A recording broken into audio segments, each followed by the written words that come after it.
Good evening. I would like to welcome members to the council meeting. Can I ask members, when speaking, to speak directly into the microphone? This will enable members and members of the public to hear. Can I remind members and members of the public to place their mobile phones on to silent and stand where possible when speaking? Can I also remind those members who wish to speak this evening to keep their hands up until acknowledged by the Chief Executive? To remind members, the meeting is being live streamed and we welcome the members of the public in the gallery watching and listening to the council meeting tonight. I would like to remind all members of the council's adopted code of conduct for councillors which you agreed to and are expected to heed to. Can I ask Reverend Kate Carter to lead us in prayer, please? Good evening and thank you for the invitation to be here. So would you join me in prayer? Almighty God, we come before you grateful for your love. You never leave us or forsake us. Your grace has brought us safely to this day. We thank you for making each of us in this room, every person we meet or serve in your image, with dignity and infinite worth. We thank you for the calling you have given every one of us to be good stewards of your creation and to love our neighbours as ourselves. Loving God, grant to our mayor, our councillors and all the team here your grace and provision for all that they need. We pray you would be glorified tonight through the decisions of this council. May we hear the voices of those most vulnerable among our communities. We pray that your kingdom would come in this place through your power working in each of these your servants. We pray for wisdom, for strength, for courage to do what is right and good in your name. Putting the interests of others above our own, may we act with love for the common good, recognizing your image in every person here. And so may God's blessing and grace rest in this place this evening. In the name of Jesus, whose perfect love sets us free from all our fears. Amen. Thank you, Kate. Item 1, apologies for absence. Please note the apologies of absence received on page 1 of the order paper. Are there any other apologies of absence? Madam Mayor? Yeah. Councillor Tony Fish, still indisposed, unfortunately. He won't be here tonight. Thank you. Any more? No. Item 2. I move that the minutes of the meeting on the 23rd of July and the 1st of October set out on agenda pages 5 to 24 be approved as correct record. Is this seconded by any member in disagreement or the accuracy of the minutes? Agreed, Madam Mayor. Secondly? Thank you. These minutes are approved. Declarations of interest. Are there any declarations of interest to be made? No. Item 4, announcements on behalf of the Mayor of the Council. I have been notified of the sad passing of former Director Neville Baldwin and send condolences to his family. I would like to take a moment of silence to honour him.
Thank you.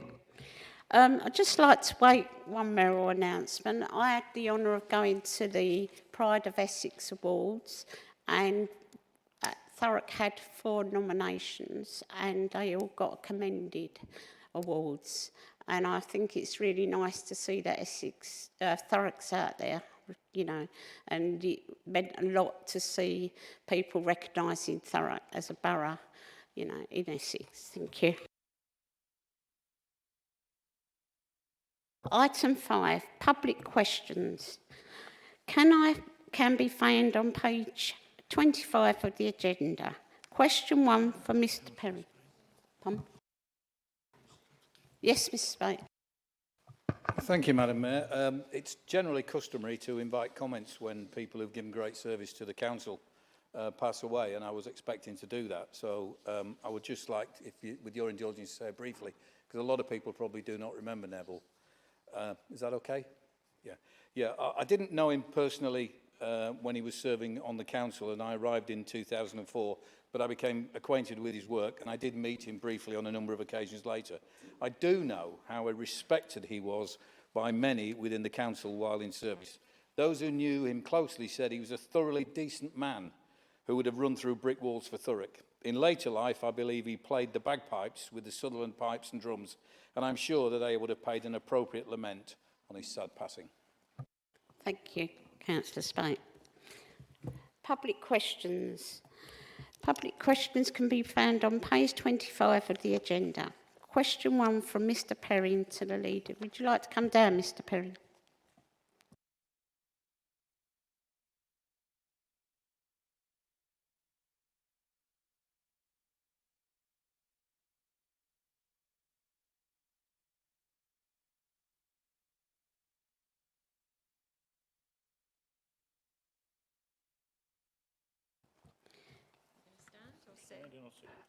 I'll stand there. Yeah. Thank you, Madam Mayor. At the full council meeting held on the 26th of February 2025, the then leader of the council, Councillor John Kent, answered my question regarding the postponement cancellations of the Thurrock May 2025 local government elections.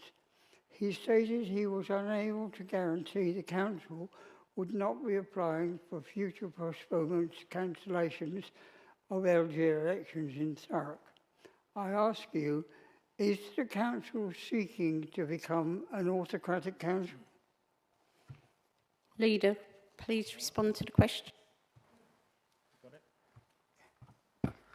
Thank you, Mr. Perrin, and thank you for your question. And again, it's nice to see you in our chamber. The government postponed the elections for 1 year in May this year, and so we are planning for local elections in May 2026, which is also when the mayoral elections for Greater Essex will be held. The date of the elections for 2025 was changed by statutory instruction. We have not received any indication that the date of the ordinary elections for 2026 will be changed, and it is my understanding that the same process would need to be followed to postpone elections in 2026. Mr. Perrin, do you wish to pose a supplementary question? This supplementary question must arise from the content of the response given by the Cabinet member and not ask a different question nor a statement. Thank you, Madam Mayor, and thank you, Councillor Worrell. It seems that devolution is far from implementation and is still under discussion. The meeting of full council on the 1st of October 2025 turned out to be pointless, without resolution, and only confirmed my suspicions that the council would be seeking further postponements, cancellations for the 2026 local government elections and beyond. In fact, If the Council continues to seek cancellations until devolution is implemented, we could be looking at an autocratic council for years. Democracy should not be subject to affordability. It is sacrosanct. Millions of people have made the ultimate sacrifice defending it. So I ask, will the Council guarantee local government elections in accordance with existing legal requirements and not apply for further delays, cancellations or postponements, thus ensuring that democracy is restored and that voters will vote for candidates of their choice and not have councillors foisted on them? Thank you. Thank you. First of all, I just need to be clear that the 1st of October's meeting was an extraordinary meeting just to talk about local government reorganisation. It was a one-motion meeting, so it wasn't a full council meeting, so it wasn't to talk about elections or anything like that, Mr Perrin.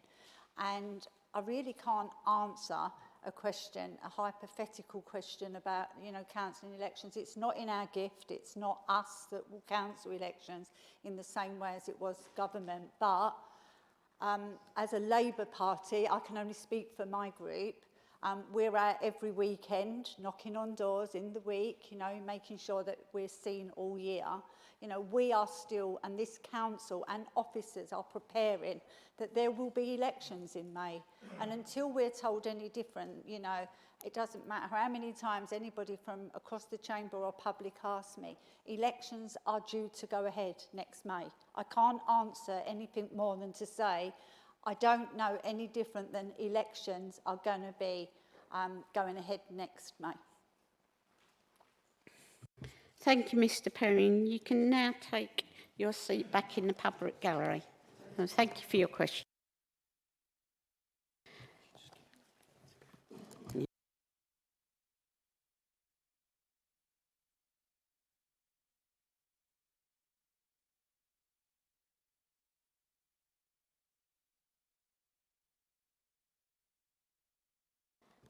Right, petitions from members of the public and councillors.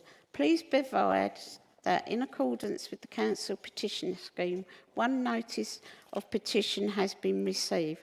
Can I ask Councillor Citizen to present her petition regarding 20 miles per hour speed limit around Kennington Primary School? You have 3 minutes to speak. Thank you. Thank you, Madam Mayor. This petition is the result of a meeting I had with the head teacher and a parent rep at Kennington's Primary School in Averley, and it concerns traffic calming measures around the school. Along with probably every other school in Thurrock, Kennington's have got major problems with car parking at the beginning and end of the school day. However, this is compounded by other issues, making the roads particularly dangerous for children at the school and for other residents. They carried out their own survey in May this year, and that came up with some interesting findings. 2/3 of children either walk, scoot or cycle to school, and we need to ensure that the roads are safe for those children and also to encourage more to follow suit. 70% of parents had concerns about road safety around the school, and that included those that drove their children in. In that questionnaire, they were presented with various options, including the 2 that I've included on the petition. A whopping 94% of parents were in favour of a 20-mile-an-hour speed limit around the school.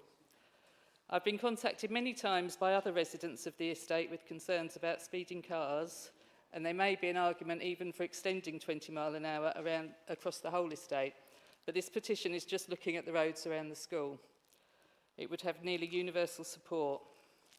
Another recurring problem that they face, dropping children off, and the local residents face too, is the gridlock that happens along Tamar Drive when cars cannot get past one another because of parked cars. And this often results in arguments and stress to everyone involved. Parents were asked whether they'd like to see Tamar Drive made one way to ease the traffic flow from Shannon Way onto Usk Road, and that also had a hugely favourable response, with 86 of parents in favour.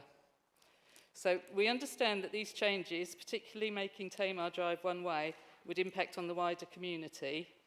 So we'd like to have a consultation including the whole community. I'm often contacted about speeding, but also about people ignoring the current one-way system and the signage around that, which is quite, it's not very clear sometimes. So I think that these suggestions in this petition would be a good step forward in addressing the wider traffic problems on Kenningtons as well. So thank you for listening.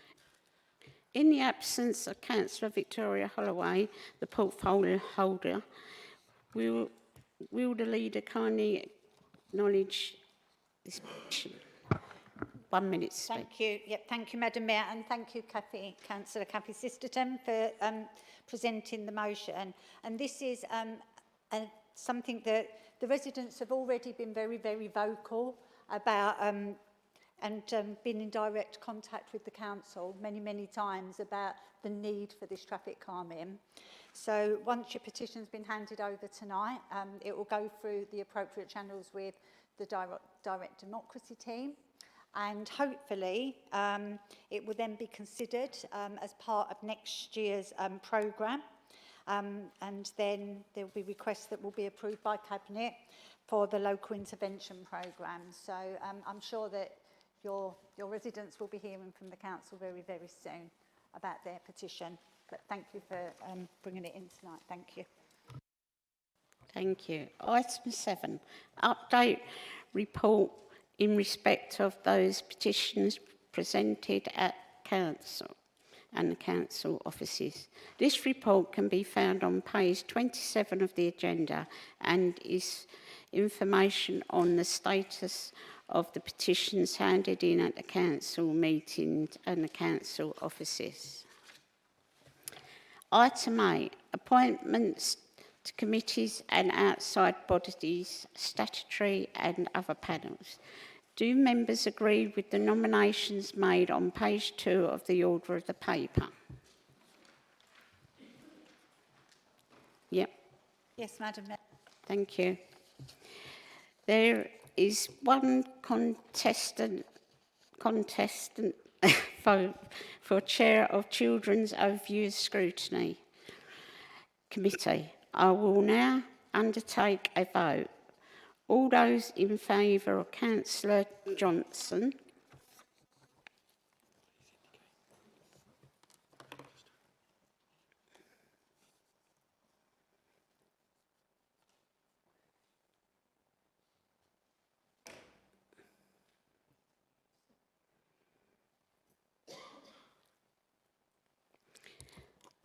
And all those in favour of Councillor Anderson?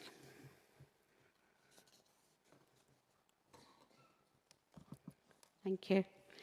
I declare that Councillor Johnson as Chair of the Children's Overview and Scrutiny Committee. Are there any other changes of appointments? No? Okay. Item 9, Standards Committee Annual Report. Leader, would you please introduce the report that can be found on page 29 to 36. You have 5 minutes to speak. Thank you, Madam Mayor. Unfortunately, Councillor Kathy Kent has given her apologies tonight, so I'll be presenting this report on her behalf. So I'm pleased to introduce the Standards Committee's annual report for 24-25. This report reflects the committee's work in upholding the ethical governance and member conduct of this council. Over the past year, the committee has strengthened oversight of declarations of interest, supported improvements to member training and ensured complaints under the Code of Conduct were handled appropriately. These achievements contribute to the improved culture and accountability and integrity across this council. I'd like to thank the members of the Standards for their commitment and contributions throughout the year, and I'm sure that there may be people that have sat on that committee that may want to speak tonight, Madam Mayor.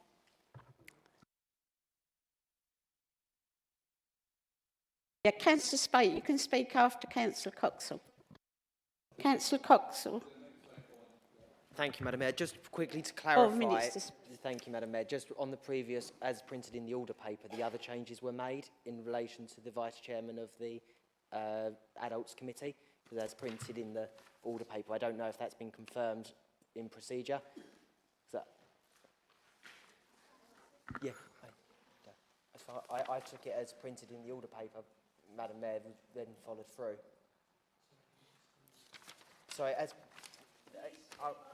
Sorry, it's in the order paper, Madam Mayor. Following the change that was made, it's printed that Councillor Johnson is resigning from as Vice Chair of Adults.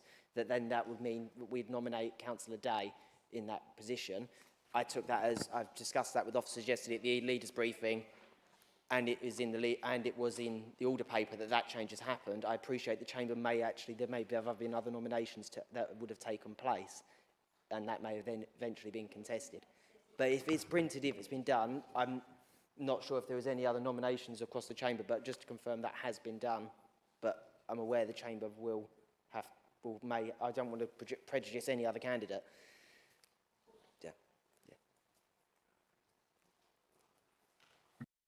Yeah, I'm sorry about that, Councillor Coxall. Can I ask the members to confirm it? Yeah. All in agreement? Yeah. Thank you. Right, Councillor Coxall, do you wish to speak at all? Thank you, Madam Mayor. Yeah, 4 minutes. Yeah. No, thank you, Madam Mayor, and thank you for Councillor Cathy Kent for a report in absence, and thank you, Leader, for introducing it. I think one thing it really does remind members across this chamber about actually how important the Standards Committee is. It's one of those committees, like audit, that often enough goes a bit unnoticed. It's very different from scrutiny, but it still has some really important functions. Since that Localism Act and those changes, it actually gives power to members to actually look at how do they want to run their chamber, how do they want to look at some of the code of conduct and the practices that we expect.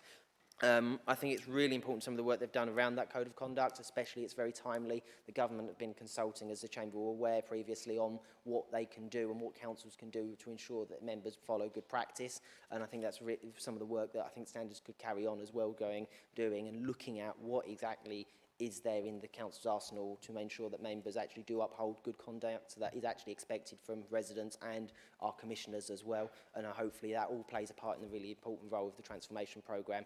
So so far the report we've got in front, I think, shows some of the really good work that's happened in the last year. Councillor Spate, do you wish to speak? You have 4 minutes. Thank you. Councillor Anderson, do you wish to speak? Thank you.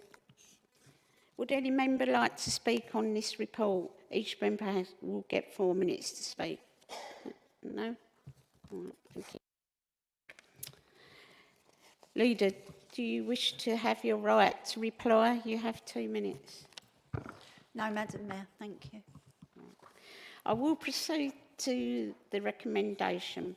Members to know and approve the annual report of Standards Committee for 2024 and 25. Do all members know and approve the recommendation? Oh, thank you. Item 10, Annual Audit Report, Annual Audit Committee Report 2024 to 25. Councillor Massey, would you please introduce the report that can be found on pages 37 to 38? You have 5 minutes to speak. Thank you, Madam Mayor. It's a pleasure as the Chair to present this annual report of the Audit Committee for the years 2024/2025. This marks my second year presenting this report, and I want to start with a very positive development of the work we've undertook, separating standards from audit. This has been a resounding success, in my opinion. The move was crucial. The two committees address fundamentally different remits, and by giving audit its own clear mandate, we have benefited immensely and been able to concentrate with focus on the deep work that the committee is truly responsible for. The effective oversight of internal controls, risk management and financial integrity. I'd like to take a moment to thank all of those involved, my Vice Chair, our dedicated elected members and all of the officers who support us, and especially our highly valued independent co-opted members. You've been professional, efficient, and your willingness to engage throughout the year has been essential to the work of the committee. Audit plays a vital and often underestimated role in any functional authority. It's more than just a retrospective snapshot of various aspects across the organisation. It can be a forward-looking safeguard. When audit is used effectively, it acts as the authority's early warning system, ensures we are systematically learning from the past shortcomings, building on good work and critically planning to achieve value for money and robust good governance. This process is what builds public trust and future-proofs the authority's day-to-day operations. We understand the seriousness of the mandate this year, which is why our committee members demonstrated an exceptional commitment to our work.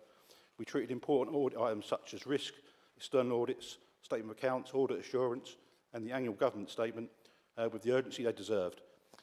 We met twice in a busy summer period, July and August, and the flexibility and commitment from both officers and members meant we kept on track with critical aspects of the audit timetable.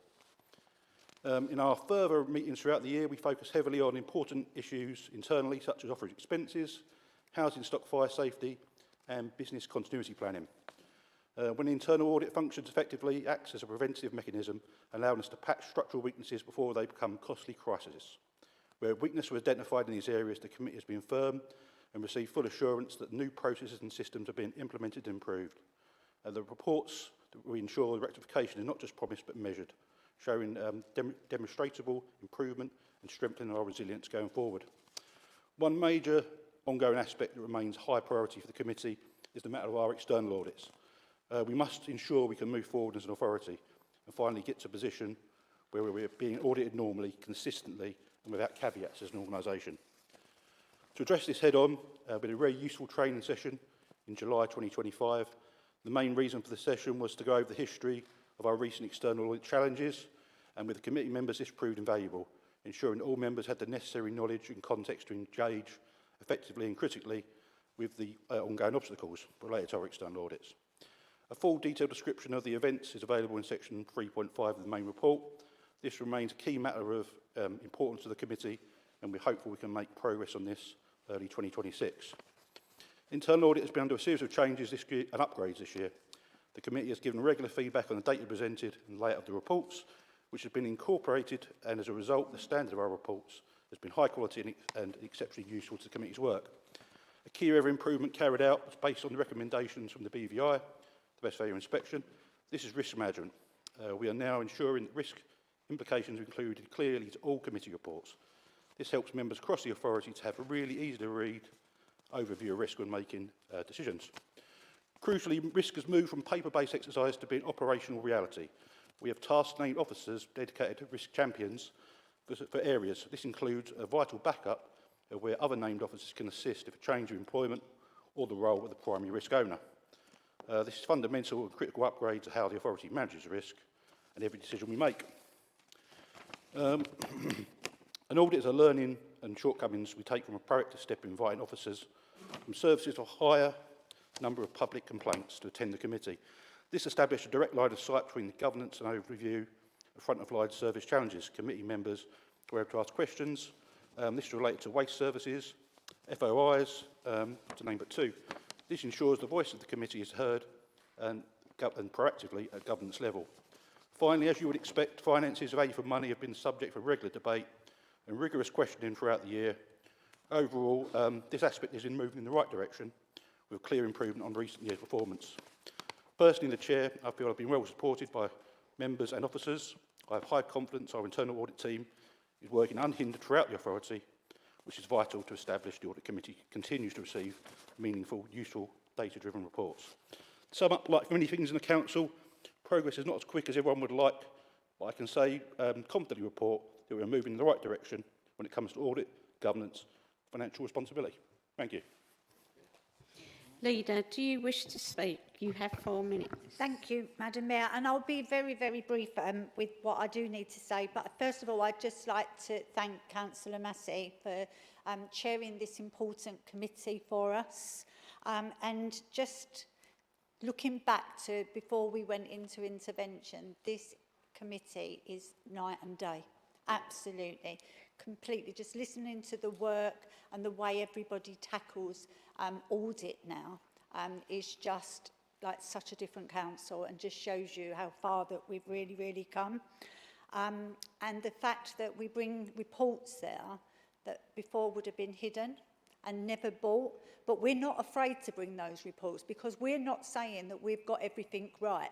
But what we are saying is we're going in the right direction, and only to get everything right do you bring there what's going wrong and be honest about it. So we won't be hiding anything. If we do see stuff that's not right, we will still be bringing it to there. And I think that we've been able to strengthen our officers. I think that we still need to, as councillors, everybody should be risk trained. Okay, so we do need to make sure that that training happens again and not just once a year, because risk is reported in every single one of our committee reports. And everybody needs to be able to understand what exactly it is that they're reading. And if you don't understand it, then how can you be sure that you have really challenged? So again, that's one of the things that I'd like to take out of this report, is to make sure that next year we're reporting that actually more councillors are risk trained than not risk trained. But for me, I just think that, again, you know, it's just shows you how far we've come in recent years. So thank you for the work that you've done, and thank you for the work of the committee. Thank you. It's not the easiest of subjects, but it's one of the most important subjects. Councillor Coxall, do you wish to speak? You have 4 minutes to speak. Thank you, Madam Mayor. I will keep my remarks brief and just pay my thanks to Councillor Massey for his chairing of audit for a standards audit as previously as well. He's done some really, really good work on the committee. I think it really is a testament really to the members that are really involved in getting their teeth now stuck in. As you splitting audit away is actually giving it the teeth to actually get into some of the bigger issues in the authority. We've still got disclaimed accounts. We've still got issues historic that we can't get to the bottom of yet. And it's really important that councillors are being brought in and actually having a chance to sit there and look at the accounts, work line by line, and actually go, right, how do we move forward? What do we need to do? What resources do we need? And as I substituted on the committee a number of times in the last year, and that I think it's telling for me. I've never sat on audit before, so I think but from what I could see, there'd been a step change, and especially in the discussions with our external auditors, and then seeing the internal audit team being built up over the course of that year. I think hopefully that puts us in a good position, but it's just making sure that we can't keep lingering on with disclaimed accounts and accounts not closed yet. We're getting to a point where we need to be, we've been so far down this road now, we need to get our house in order. Thank you. Councillor Spoke, do you wish to speak? You have 4 minutes. Not a spokesperson of the group, but hopefully will speak as an individual member. Thank you. Councillor Anderson, do you wish to speak? You have 4 minutes to speak. Thank you, Madam Mayor. I will just extend our thanks to Councillor Massey for chairing the committee over the past couple of years. I was on the committee with him during the last municipal year, and I will say he's really across the detail and provides great scrutiny, which can only better the function itself. And then in addition to that, while I was on the committee, I know that retention and recruitment of colleagues in the function was an issue. So I expect those that have been with us for a couple of years have had some pretty busy days with us over the past couple of years. So I will just extend my thanks to them as well. Thank you. Would any member like to speak on this report? Each member will get 4 minutes to speak. Councillor Balmoscope. Thank you, Madam Mayor. I'd like to extend my thanks to the committee. I do attend it now as the portfolio holder, and it is very interesting, and it is a critical friend, and they don't always make my life easy, which is the right thing to do. But however, it's really interesting to hear the journey that we've been on, and long may it continue. And, you know, can we have it logged that we do send our thanks to our cooperative members as well, because it is really important that we do have a broad brush of experience across this. And I'd just like to say, obviously, supporting what the leaders said about the risk management, it's really good to see. I mean, they don't always make great reading, but we're unearthing things and absolutely sorting things out as we go through. And, you know, with regards to the accounts, Councillor Coxall, we are hoping that the early part of next year we will have some way of moving that on. So I'm hoping in the next couple of months, once we get into the new year. So thank you. Any other? Councillor Spate? Thank you, Madam Mayor.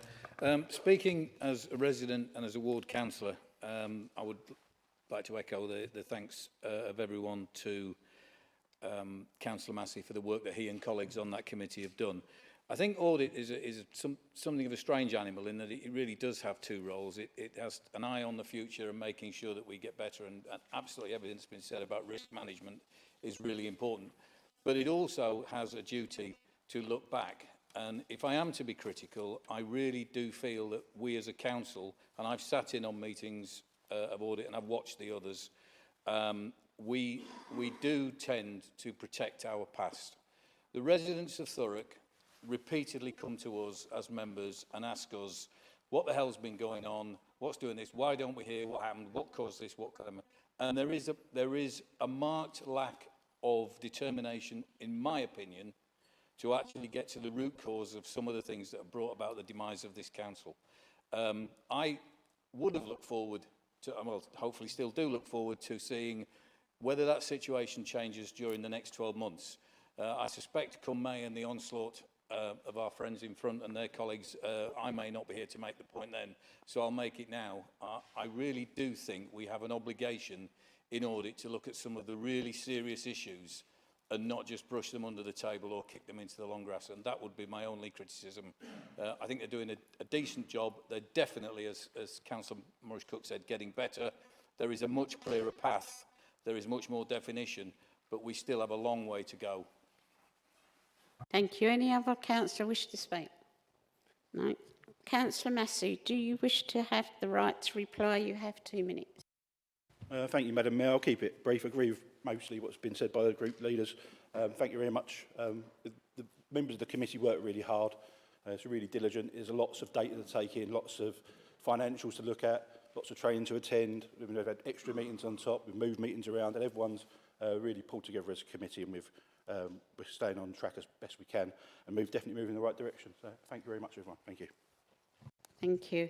I will proceed to the recommendation. Members to know and approve the annual report of Audit Committee 2024 to 25.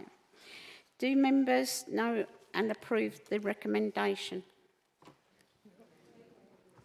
3. Thank you. Item 11. 2025 to 2026 ONS Work Programme Report. Councillor Heath, would you please introduce the report that you can find on pages 49 to 72? You have 5 minutes to speak. Thank you, Madam Mayor. This report introduces the overview and scrutiny work programmes for 2025-26. Following a year of reform, scrutiny is now more focused, collaborative and aligned with our corporate and recovery plans. The report outlines the strategic priorities for each committee and highlights the use of task and finish groups, call-ins and improved member training. I thank all members on these committees for their hard work and invite chairs who are present in the chamber to speak on their committees and welcome comments from members from across the chamber. Thank you. Thank you. Leader, do you wish to speak? You have 4 minutes to speak. No, I don't think I need to speak on this one. Thank you, Madam Mayor. Councillor Coxall, do you wish to speak? No. Councillor Spate, do you wish to speak? No. Councillor Anderson? All right, thank you. Councillor Jones. Thank you, Madam Mayor. It's a great privilege to be chair of the Place Overview and Scrutiny Committee. It's a great committee, it really is. It covers a wide range of subjects, and if it's okay with the leader and Madam Mayor, well, I'll just give a little brief summary of what we've gone through and what we're seeing ahead.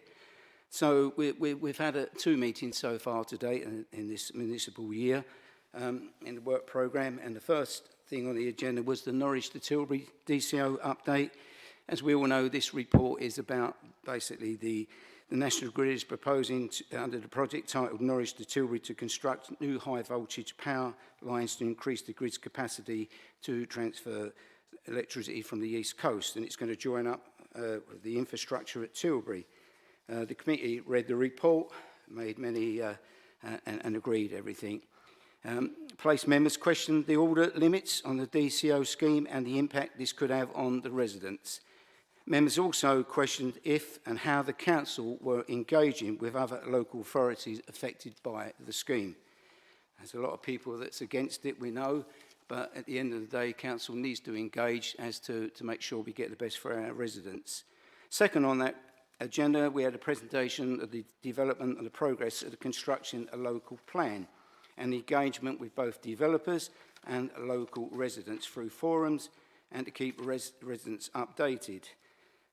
Members questioned the progress with the local plan, the work completed regarding transport modelling, and if developers were on board with the concept of master planning in Thurrock. Members also questioned if infrastructure was being considered as well as the house building and if external stakeholders such as the NHS would be involved in these conversations. Our second meeting, Madam Mayor, which was on the 2nd of October 2025, we had a verbal update on dust. This was by Officer Mike Deneen. This is just basically to give us an update of all the meetings so far and who he has contacted. Members basically questioned the effect of the dust on residents' health and the mortality rates and the progress of reporting issues. By all accounts, we are to have a designated telephone number for out of hours if someone can see dust issues in the area. This was supposed to be on a task and finish group, but we felt that basically 10 weeks was not long enough for such a big issue. Then we had the homeless deep dive review. This item was presented very good by Councillor Mark Hurrell and Officer Claire Demmel, have worked very hard behind the scenes on this report. It's a very in-depth presentation as to how Council was tackling homelessness and improvements that could be implemented. I'm running out of time now, so I'm just going to move on reasonably quick. Members questioned the main reason for homelessness in Thurrock, temporary accommodation usage and preventive measures that could be put in place to reduce homelessness. Members also sought clarification on the proposed action plan and questioned how Council were going to re-engage with local charities and other external partners to improve the homelessness in Thurrock. We've got quite a bit on our agenda, as you can see, Madam Mayor, so we are looking to have probably a couple of more meetings as to take care of all business this year. But I'd like to thank everyone on that committee. It's a fabulous committee, and all the officers behind the scenes, Claire, Demmel, Lucy Smith, Kenna, they do a great job, and this is a very important place committee. So thank you very much, everyone. Thank you, Councillor Jones. Would any member like to speak on this report? Each member has 4 minutes. Councillor Heath, do you wish to have the right to reply? You have 2 minutes. Just to say thank you to Councillor Jones for his words and to... Can you wait a minute, Councillor Heath? In future, people put their hands right up and then we can see you. Apologies, Madam Mayor. Thank you. I'll just speak very briefly. Thank you, Councillor Heath, for indulging me. It's just really to say thank you to Claire Dixon for her work on the work programme. We have had one meeting trying to balance health with the NHS changes and issues alongside internal social care issues. There have been a few changes to the printed report. The Health Watch discharge report that was due to come tomorrow was deferred before publication, and we do now have a confirmed date for the informal autism meeting on the 25th November. Thank you, Madam Mayor. Councillor Heath, do you wish to have the right to reply? You have 2 minutes. Sorry, I had to interrupt you.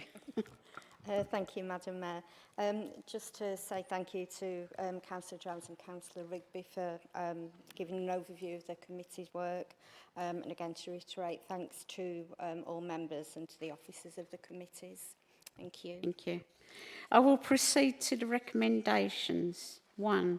Note the work programmes for the 4 overview and scrutiny committees, adults and health, children's, place and corporate for 2025 to 26. Endorse the work programmes. Do members know and endorse the recommendations?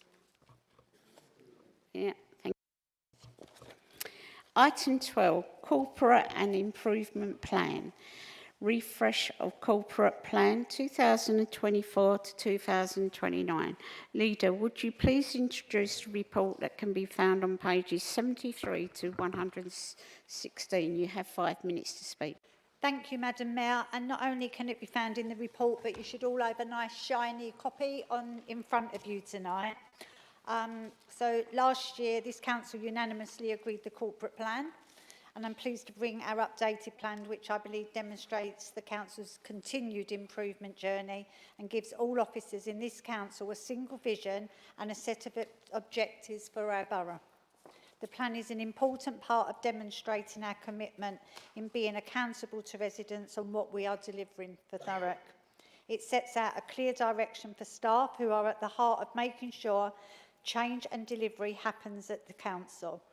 In response to our statutory directions from government, we have now incorporated the improvement and recovery plan into a single document. We now have one simple and holistic plan for this council, and just another example of just how far we've come since going into intervention. The messages in the plan have been refocused and written through a co-designed approach with our staff. Officers from all services have fed into the review, further strengthening its accountability at an officer level and embedding the golden thread to ensure we deliver on the promises that we have made. However, as you will see, the plan isn't a wholesale overhaul. It keeps the integrity of the commitments we made last year and continues to include the priorities which we agreed were important. Financial stability, improvements in data and digital, making it easier for our residents to interact with us, locality-based working from a focus on prevention, and setting out a place proposition for Thurrock. The plan continues to demonstrate our commitment to being accountable to residents in all of our communities.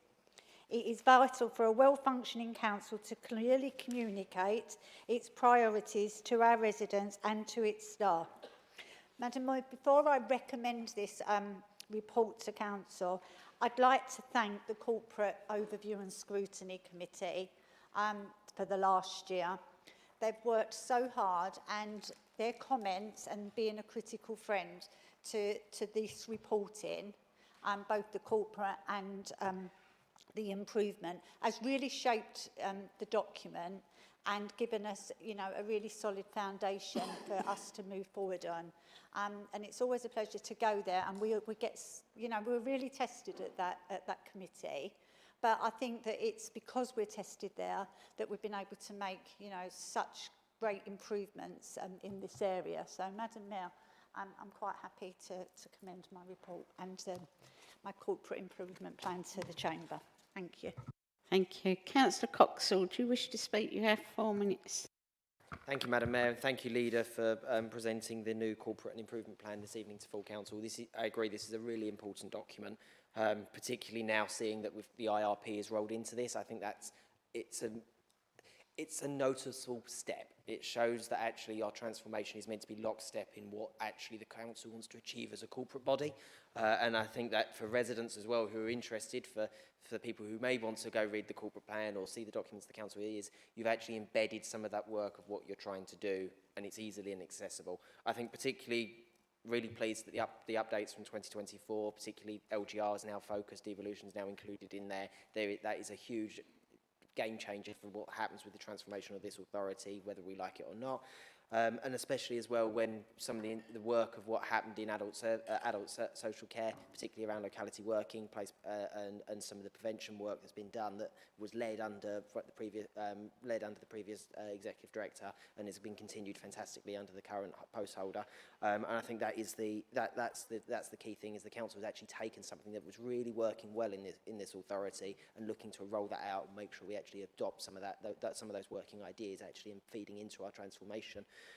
So I'm pleased to see it's come forward, and I'm interested to hear what comments from other councillors this evening. I think as we approach that next report as well, I think it's very timely. The commissioners are going to send that email in a couple of weeks, in 2 weeks' time. I think it's a good step in that conversation. So I think it's now as some of those conversations of what does Thurrock need to do in terms of is there a give and take, is there things that come back, is there not, and I think that's a wider conversation that can take place now with actually showing that it's embedded in some of the policies that the authority wants to take forward. Thank you. Councillor Spoke, do you wish to speak? You have 4 minutes to speak. Thank you, Madam Mayor, and thank you, Leader, for the report. I've not got a lot to say about it, really, only to comment that in common with many reports I received at school, the words that spring to mind must be much do better. This is a nice, shiny brochure, and I really, really hope that the things that are promised in here, thanks to the hard work of the people who put it together, do come true. But I have to confess to a degree of scepticism. We have a shocking record of corporate diligence and a lack of action to remedy that in this council. And I think significantly that is due to some senior officers, not all, not wanting to engage with councillors' concerns. For example, I spoke some time ago with our CEO, and that's what we will be doing to address the frequent comments made by many people sat in this chamber in committee meetings about our concern about late papers or getting verbal reports rather than written papers. And the CEO's response to that to me was, I've never had any complaints. Well, that must not happen because, you know, put a hand on your heart, people in here, a lot of you have said that in meetings. If that hasn't gone through the system and been logged, then we've got a lack of diligence, and we must deal with that. But I hope this brings a better performance level. As I say, thanks for all the people that have put the hard work in, but please, everybody at the sharp end, sign up and make it worthy of spending all this money on having a lovely printed brochure. Thank you. Councillor Anderson, do you wish to speak? You have 4 minutes to speak. Thank you, Madam Mayor. I am one of those fantastic members of the Corporate Committee that Councillor Worrell referred to earlier. So I don't have an awful lot to say about the content because I questioned it and commented on it there. What I will say is when I was out knocking doors for the Ockenden by-election, I recall speaking to a chap who, in his view, said that the council he thought was too obsessed with process and too full of pen pushers. And I think sometimes we could do better to articulate why these documents are so important to delivering services. So perhaps just going forward, you know, when we think of our documents like this, I actually think this one's quite good. It's concise and I do like it. But thinking about how we communicate that to residents, I think could be something we look at going forward. Thank you. Would any member like to speak on this report? Each member will get 4 minutes to speak. No? Okay. Leader, do you wish to have the right to reply? Thank you, and thank you for your comments. And I will come back to you, Councillor Anderson, on the why. Okay? As part of the best value inspection, it was picked up that councils have a corporate plan. You know, and why didn't we have one? It was a failure not to have one. So that's why we've got one, is because we was failing for not having anything that set out our corporate priorities. And that's the reason why we have it. And that's why it is, you know, it's very easy to read. Anybody can pick it up. You know, there's copies available if residents want to be able to read it. And I think that last year, I actually gave some away to another councillor who asked his residents wanted to read it. So I arranged for copies to be dropped off to those residents, because residents are interested in the step change in this council, and residents are commenting that actually we are an improving council. It doesn't matter how much, you know, people say we're not. You know, we carry on improving, and we will be measured by government. So let's see what the next report says, whether we have, you know, improved. But I think anybody that's still sitting in this chamber can see that it's a completely different place to come to. But, and I do think that some of that is being held to account by our corporate overview and scrutiny committee. So, you know, I think that they're doing amazing work. But again, as councillors, you know, it's everything that feeds into this. All of the scrutiny meetings, not just the corporate one, all of that, and the work of our staff. You know, let's not forget that when we bash in this chamber, we are the council. When we say this council is this, we are the council. Those people that work for us are our council. They are our workers. So we just maybe, need to be a little bit kinder to each other and a little bit kinder to our officers. Thank you. And I commend my report, Councillor Madam. Thank you. I will proceed to the recommendation to opt to the Corporate and Improvement Plan 2025 to 29. As part of the consultation policy framework, do members approve the recommendation? Approved. Thank you. Item 13.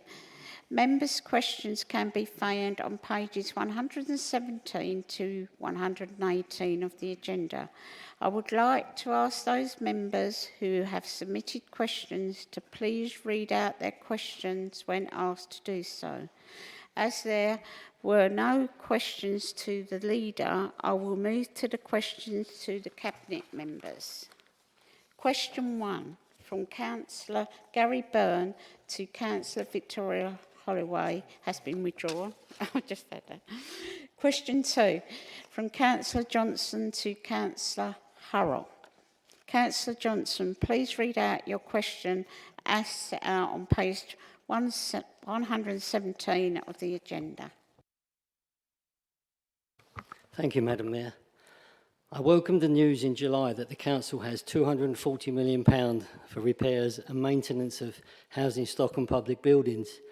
Can the portfolio holder break down how this money is being spent and how the money is being split between housing stock and public buildings? Thank you. Councillor Harold, please respond to the question. Thank you for your question.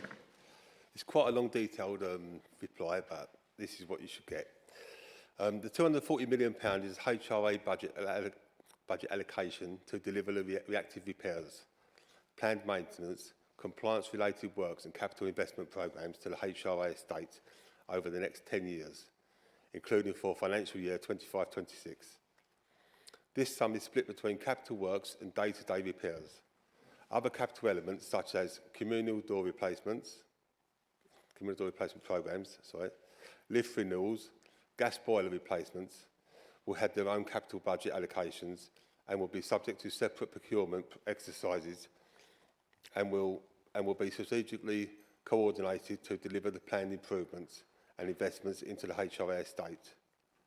Example of the main capital spends from the allocated £240 million will be for kitchens, bathrooms, roofs and windows, external fabric upgrades and thermal efficiency improvements. These work streams will be programmed over a 2, 3 or 5 year timeline in line with our asset investment plans, stock condition and decent homes data, and in line with the 30-year HRA business plan.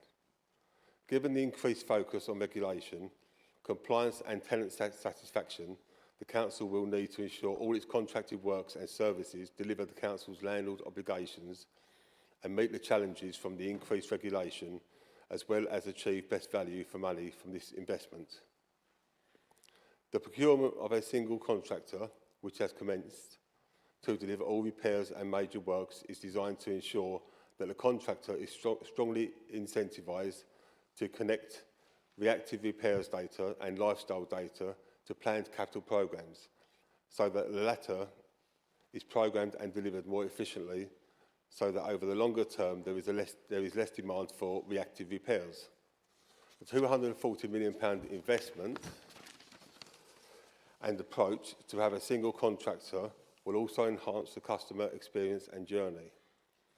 The allocated budget is for the HRA estate only and does not include public buildings, but that does not mean there cannot be cooperation with stakeholders to deliver coordinated improvements across Thurrock's wider estate. Thank you. Supplementary questions must arise from the contents of the response given by the Cabinet member and not to ask different questions. Councillor Johnson, do you wish to pose a supplementary question? I do indeed. Thank you, Madam Mayor. Thanks for the response, Councillor, and I really welcome the update on the amount of money that the HRA will spend on the housing stock. It's extremely important that we have A, enough, and B, good enough. However, my question did ask about public buildings as well, and the council is a landlord of historic buildings in this particular place of Thurrock, and the one in particular I'm talking about is the Wool Market building in Horndon on the Hill. Now, this is a much-loved 16th century building. Back in '69, the council agreed to take on the work and fully restored it in June 1970. But since then, the trustees who run the facility are not getting the assistance from the council as landlords of the building in keeping it fit for purpose. In fact, I'm quite worried because I think it's the first time I've ever seen a glossy magazine. Can you keep to I have question. I have a question. It's about public buildings, Madam Mayor. It is in my question. I asked about public buildings. It's in the question. If it went to the council Harold, that's not my concern. I didn't ask who to. I just put the question forward.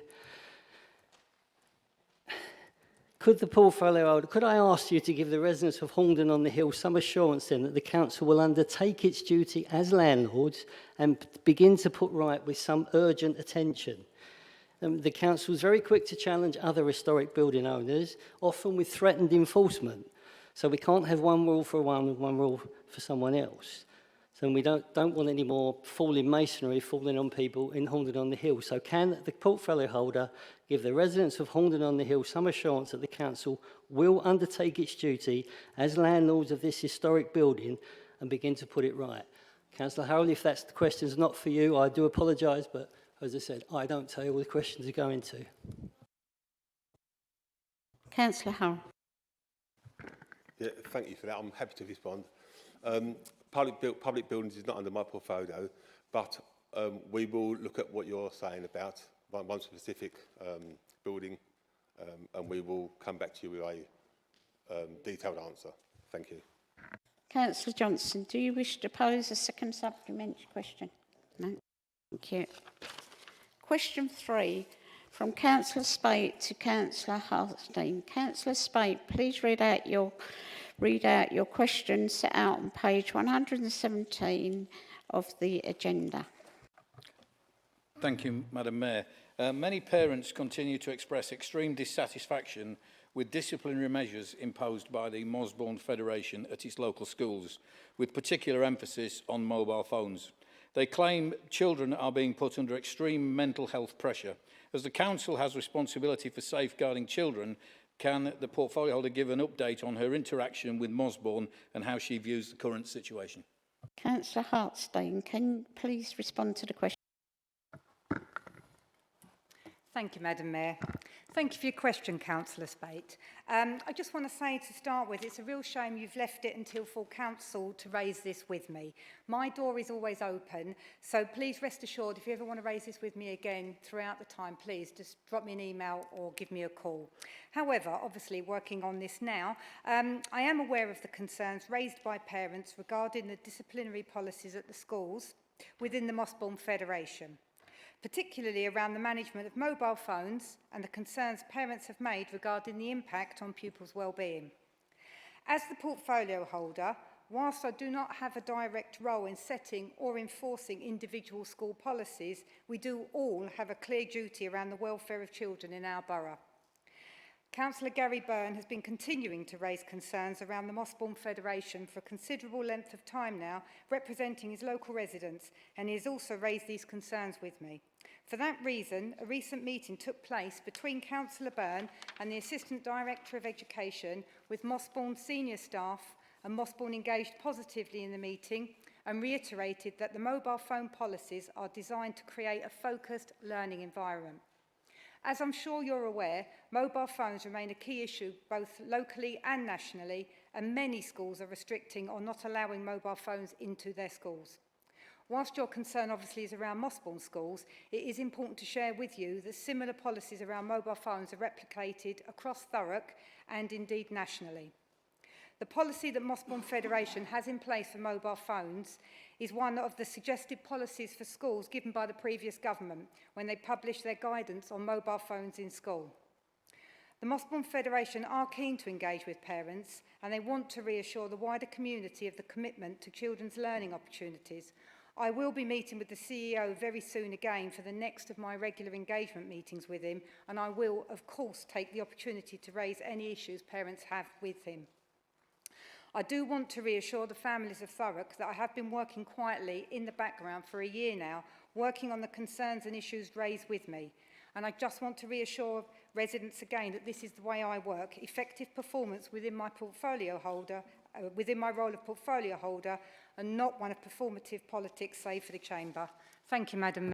Thank you. Supplementary questions must arise from the contents of the response given by the Cabinet Member and not to ask a different question. Councillor Spate, do you wish to pose a supplementary question? I do, Madam Mayor. Thank you very much. And I'm really grateful to know that your door is always open, Councillor Hartstein. Maybe you might want to pass that on to a certain officer sat in the corner over there. At a parents' meeting in January, you told Mossbourne parents you shared their concerns and said, "My world is education." You acknowledged parents' voices were not being heard and you pledged to address that. 10 months on, it appears despite what you've just said, it appears those concerns have not been met. And a recent FOI report confirms that 93 children, 93, have been withdrawn from Fobbing Academy because their parents are concerned about the lack of safeguarding of their children, something that is your direct responsibility. So how do you feel, having just told us how great things are going and how much hard work you're doing, how do you feel about the extraordinary figure of 93 children taken out of that school? Councillor Hartstein. Thank you, Madam Mayor. Just to say about that, the number of removals is indeed obviously concerning, and I share the concern expressed by parents, professionals and all of us as councillors. It is not good enough. As the Cabinet Member for Education, I've made it clear that those figures demand urgent scrutiny. This scrutiny has been underway for some time now, and with the cooperation of the Mossbourne Federation. Mossbourne state that they have worked extremely hard to ensure that the Federation complaints policy works effectively. However, parents are encouraged to request meetings outside of that complaint system so that their concerns can be listened to and resolved before a family makes a decision to remove their child. When a family indicates that they will remove their child, they are invited to meet with the principal to understand the issues and try to resolve with the aim of their child returning to school. In some of those meetings, new concerns have been shared, which the school have acted upon in order to try and resolve. For us all, ward councillors, officers and Mossbourne staff, it is important that we all support families to make the right decision. I will, just to reassure you and to reassure the families, I will be asking senior officers to undertake a full scrutiny of the data of those children that have been removed from the roll, broken down by special educational needs status, ethnicity and socio-economic background. These removals are not just numbers. They represent disrupted lives, fractured learning and families in distress, and it's not something that I will ignore. Thank you, Madam Mayor. Yeah. Councillor Spoke, do you wish to pose a second supplementary question? No. Question 4 from Councillor Benson to Councillor Hurrell. Councillor Benson, please read out your question as set out on page 117 of the agenda. Thank you, Madam Mayor. As you are aware, the borough is suffering from a severe shortage of housing for its residents. Despite this, between 2016 and 2024, long-term empty properties in Thurrock rose by at least 76%, according to a recent BBC report. What is the council doing to identify these properties and engage with the owners in order that they can be made available again for Thurrock residents? Thank you. Councillor Hurrell, please respond to the question. Thank you, Madam Mayor. Thank you for your question. The private sector housing, PSH, team currently addresses empty homes that pose risks to neighbouring properties, such as structural safety concerns, waste accumulation and potential pest infestations under the HA 2004 and EPA 1990. In a proactive effort to improve empty homes and reduce homelessness in Thurrock, the PSH team offered an incentive to property owners for an empty property scheme. This scheme is aimed at bringing long-term vacant homes back into use by enabling owners of empty properties to apply for financial help of up to £6,000 towards major repair works that would make a property fit to live in. These can include electrical installations, heating repairs and replacing windows and doors. This is on the proviso that the property can then be utilised by the Council's homelessness team to accommodate individuals currently without a home.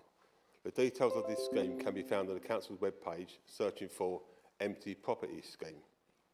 Also, given the current financial climate, the Council does not have the resources to pursue compulsory purchase of properties on the open market. Instead, the team focuses on addressing empty homes that present statutory hazards, or I'll say it again, sorry. The team focuses on addressing empty homes that present statutory hazards or are considered a nuisance detrimental to health. Right. Supplementary questions must arise from the content of the response given by the Cabinet member and not to ask a different question. Councillor Benson, do you wish to pose a supplementary question? Yes, please. Just a very quick one. Is it possible to say how many owners have taken up the offer of this money to get properties back onto the housing stock at all? Thank you. Thank you, Councillor. I don't have that detail to hand at the moment, but I can obviously get it and I'll give it back to you. I'll send it to you as soon as I can. Thank you. Councillor Besson, do you wish to pose a second supplementary question? Thank you. Question 5 from Councillor Spate to Councillor L. Watson. Councillor Spate, please read out your question as set out on page 117 of the agenda. Thank you very much, Madam Mayor. Quite straightforwardly, can the portfolio holder please update us on the situation on the former Greenwise Nursery site on Vange Road and recent statements by the Council regarding its future? Councillor Watson, please respond to the question. Thank you. Thank you for your question, Councillor Spade. The Council, as you well know, has formally withdrawn the enforcement notice relating to the former Greenwise Nursery on Vange Road, following constructive engagement with the site owner.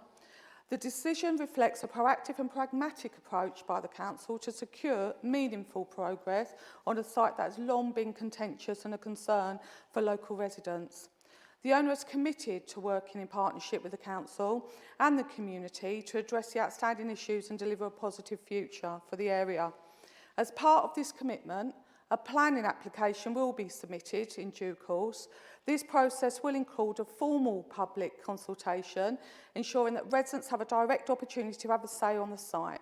And I'm hoping that all members of the community in that road will participate and make their views known. We are also currently arranging for a mediation meeting to take place with the Council, which will facilitate with ongoing engagement between the owners, the residents and the Council officers to ensure transparency and accountability on both sides throughout. Thank you. Right. Supplementary questions must arise from the content of the response given by the Cabinet member and not to ask a different question. Councillor Spate, do you wish to pose a supplementary question? Thank you, Madam Mayor. I find it difficult to ask another question because you know exactly what the feeling of the residents is in that thing. So I'll just quite simply say this. You described the decision as pragmatic. What I would say then is, do you regret saying this plot of land has become an industrial site, a blight on the landscape and a nuisance for neighbours living on the road? And the promise that you made to them that we are taking tough action to stop them in their tracks and ensure the site is returned to being green and pleasant, which is what it has permission for. Do you regret saying that? Councillor Watson. Thank you, Councillor Spate. No, I don't regret saying it, and I actually do mean it. And the reason it was stopped, it brought them to the table, which is what it should have been doing. But also remember, Councillor Spate, that we can also reinforce back the enforcement at any given time when we feel that we should and it's not they're coming to the table. But we have to do some sort of engagement with them as well as the residents. I have met with the residents and there's already been a positive conversation happening between a resident and the actual owners of that site currently. Thank you. Councillor Spate, do you wish to pose a second supplementary question?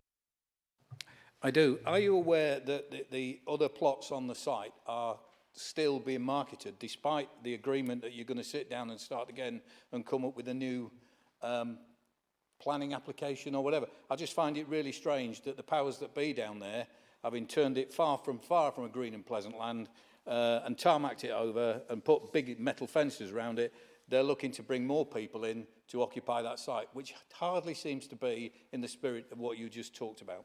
I hope you're aware of that. Councillor Watson, do you respond? Thank you. They've already let the site. Thank you. Question 6 from Councillor Anderson to Councillor L. Watson. Councillor Anderson, please read out your question set out on page 118 of the agenda. Thank you, Madam Mayor. Can the portfolio holder outline what action the council is taking to prevent and/or mitigate the impacts of flooding across the borough? Councillor Watson, please respond to the question. Thank you, Madam Mayor. Thank you, Councillor Anderson. Following the successful recruit of the officers within the leading local flood authority, the council has launched a programme of investigations enforcement aimed at reducing flood risk in key areas across the borough. This year has focused on 2 high-risk locations.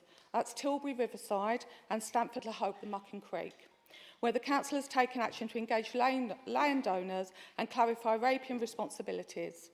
Working closely with the council's legal team, officers have made significant progress in identifying obligations and securing cooperation to improve local flood reliance.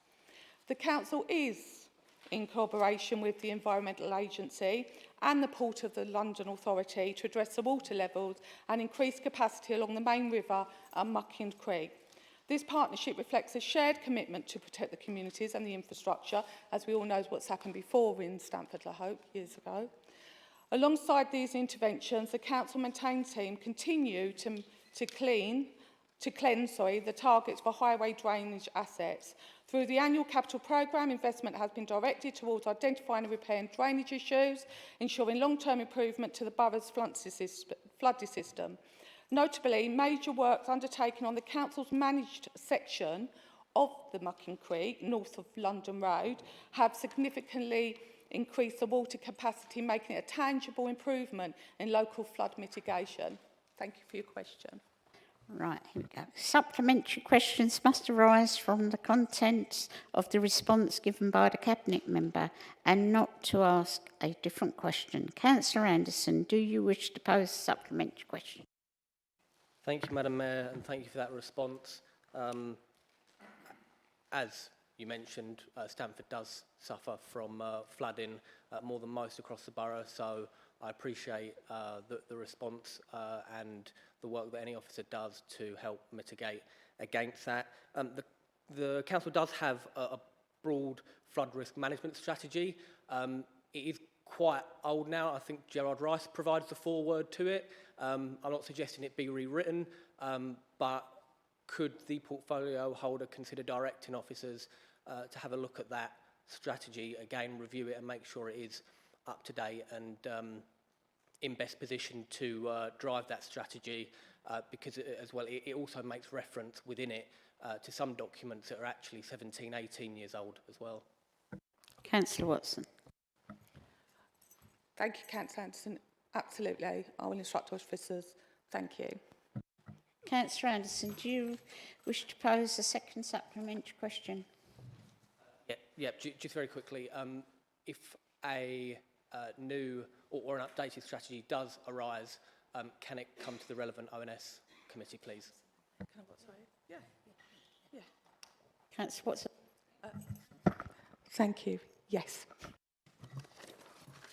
Question 7 from Councillor Abbas to the Councillor L. Watson. Councillor Abbas, please read out your question as set out on page 118 of the agenda. Thank you, Madam Mayor. Can the portfolio holder tell us what the regeneration plans for the Lightship Cafe and the building are, and what consultation has been undertaken to relocate Hindu prayer service in the building? Councillor Watson, please respond to the question. Thank you. Thank you, Councillor Bass. Thank you for the question. The Council has secured funding for the Ministry of Housing and Local Government through the Towns Fund to support the regeneration of Grays Riverside. As part of this programme, we are progressing plans to enhance the public rail, installing new flood defences, develop a new multi-use building within Grays Beach Park on the site of the current occupied by the Lightshift Cafe. To ensure the long-term success and sustainability of this new facility, the Council will undertake a formal selection process to appoint an operator in early 2026. This process will be open, transparent and inclusive, welcome proposals from a range of community groups and organisations. We recognise the importance of the Hindu prayer service that previously took place in the building. While the Hindu temple was not a direct tenant of the Lightship Cafe, but rather they were purportedly to be hired spaces from the former occupier, the regeneration team is committed to engage with the group as part of the upcoming operation selection process. We encourage the Hindu temple, along with other interest parties, to submit an expression of interest when the opportunity is launched. The Council initiate legal proceedings to recover possession of the Lightship Cafe to enable the regeneration works to proceed. This was a necessary step to unlock the wider benefits of the Towns Fund. Thank you. Supplementary questions must arise from the contents of the response given by the Cabinet member and not to ask different questions. Councillor Bass, do you wish to pose a supplementary question? Yes, Madam Mayor, thank you. Thank you for your response.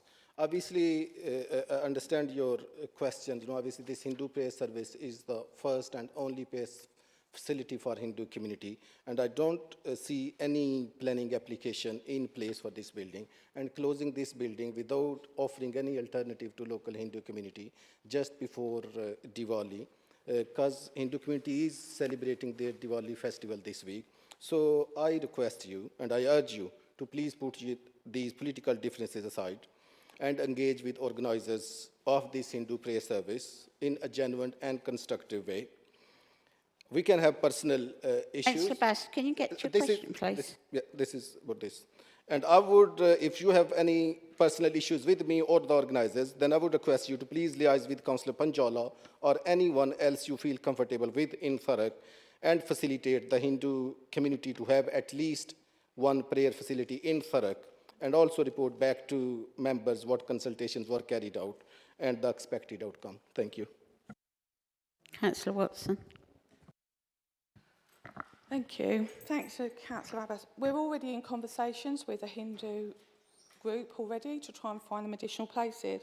However, what's a bit confusing is we might be like talking about different Hindu community, because the Hindu community that came to us has never used the Lightship Cafe, and they said they wouldn't use it because it sells beef products, which is against their culture. So I don't know who has been into the Lightship Cafe, but we are working constructively to try to find a place for them to go within the borough. Thank you. Councillor Bass, do you wish to pose a second supplementary question? I was not planning to ask supplementary question because I want to resolve this amicably, but the portfolio has mentioned she has been in contact with certain type of Hindus. So this service was started in July 2022. You've got to keep to the original question. It is about original question, Madam Mayor. And this was, and the council, this very council celebrated the very service. So the Hindu community, the spiritual leader who was leading these prayers, they were there, the organizers you are the just Hindus. come to the question, so please. I will ask you to reconsider your position and don't just pick and choose the communities. Councillor Watson. So, thank you for your question, and we can't get political, and we shouldn't be getting political, and it should be out the chamber. I'm not the portfolio holder for communities, but I will talk to the portfolio holder for communities. But they have come to me, they have come to Councillor Maurice Cook as well, and we are working to try and find them a place. That's all I can say right now. Okay, but I will also have a conversation with the portfolio holder for communities. Thanks. Question 8 from Councillor Bass to Councillor Maurice Cook. Councillor Bass, please read out your question set out on page 118 of the agenda. Thank you, Madam Mayor. Can the portfolio holder lay out the process for selling assets of community value, and how many assets of community value have been sold and will be sold? Thank you. Councillor Morris-Cook, please respond to the question. Yes, thank you for your question. Under the Localism Act 2011, the Council keeps a register of what is known as assets of community value. These are buildings or land that are important to our local people. When an owner wants to sell one of the assets, there is a legal process that's designed to give the community groups a fair chance to step in, and here's how it works. Firstly, the council must be notified of the intention to sell. It triggers a 6-week window where the community groups can say that they're interested in bidding. If a group does come forward, there is then a 6-month pause to allow them to prepare a proper formal bid. During these periods, the asset cannot be sold on the open market. After that, the owner is free to sell to anyone, but only with the next 18 months. This process helps protect community interests while also ensuring that the council meets its legal duty to get best value. Since the law was introduced, there's a small number of assets have been sold and all have followed the proper process. As you're aware, at the moment, one recent sale has been completed. No other ACVs are currently approved for sale, but more may come forward in future as part of the wider asset disposal programme. Each case is looked at carefully with legal and financial advice to make sure that everything is done properly and transparent. Thank you.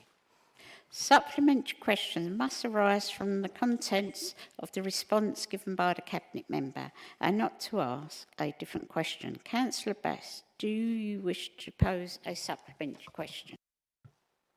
Thank you, Madam Mayor, and thank you for your question. You have just mentioned the process.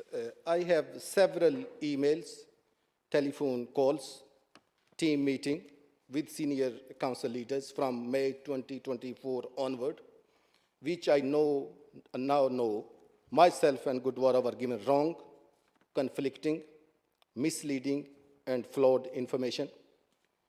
And this is how the moratorium period was completed. And I would also refer you to the petition which was presented in this very chamber.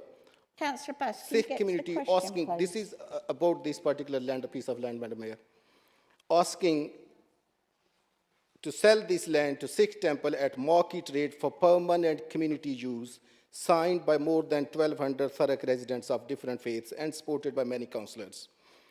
So I'm asking what happened to that petition and how that moratorium period was completed. Thank you. Councillor Morris-Cook. Thank you. So, as I said, the correct process was actually followed. I believe the petition was to ensure that the particular building in question and the area was put under a community asset, and everything was done in line. I do believe that I have been copied into numerous emails, as have you, where you have been given full and transparent details of the process and what has happened. Also, I do need to make it quite clear that we did receive legal documentation from the Gurdwara stating that I can only discuss the business of that with the registered and authorised representatives. And sadly, you are not classed as one of those, so I can't really discuss it any further. Councillor Bass, do you wish to pose a second supplementary question? I'm strange you mentioned this letter. I'm not asking you question as a representative of our Gurdwara. I'm asking you question as an elected member on a registered community asset and on a petition which was presented in this very chamber, signed by more than 1,200 people, supported by majority of the councillors, and now you are bringing this letter in. And I also, you also said in 2024, and I quote, "We have engaged with Gurdwara on this issue, and we were very pleased with the outcome.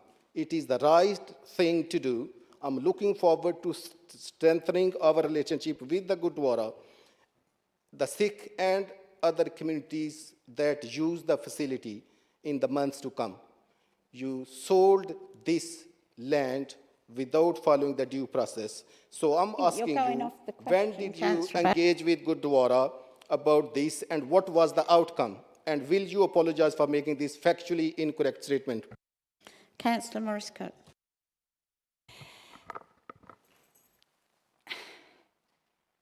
Can a council justify selling off an ACV while claiming to support the community empowerment, which is basically what you're asking, yes? So, the ACV regime gives communities the right to bid, not a guaranteed right to buy. And the council's approach ensures that legal compliance, fairness, and a prudent use of public resources has been used. Thank you, Councillor Morris-Cook. Item 14, reports from members representing the council and outside bodies. Please find tabled an update report from Councillor Lydiard on Impulse Leisure outside body. Thank you, Madam Mayor. Just a quick update on the status of Thurrock Community Leisure, otherwise known as Impulse Leisure. I'm pleased to say that we have successfully updated strategy and have an unqualified audit. Both have been submitted to and approved by experts. Our strengths are a good local base of customers with facilities accessible to all. We are reaching out into the community to offer services in conjunction with health agencies to improve fitness and well-being for those with specific conditions. Impulse Leisure has a strong management team that is capable and highly motivated. The threats and weaknesses include the cost of energy, the uncertainty of local government reorganisation, and Thurrock Council's financial situation that threatens the renewal of essential equipment. If there are further questions, please pass them through the Labour Administration Office and I will make sure answers are supplied. Thank you, Madam Mayor. Thank you. Does any member who represents the council outside bodies wish to present a report? Councillor Spate.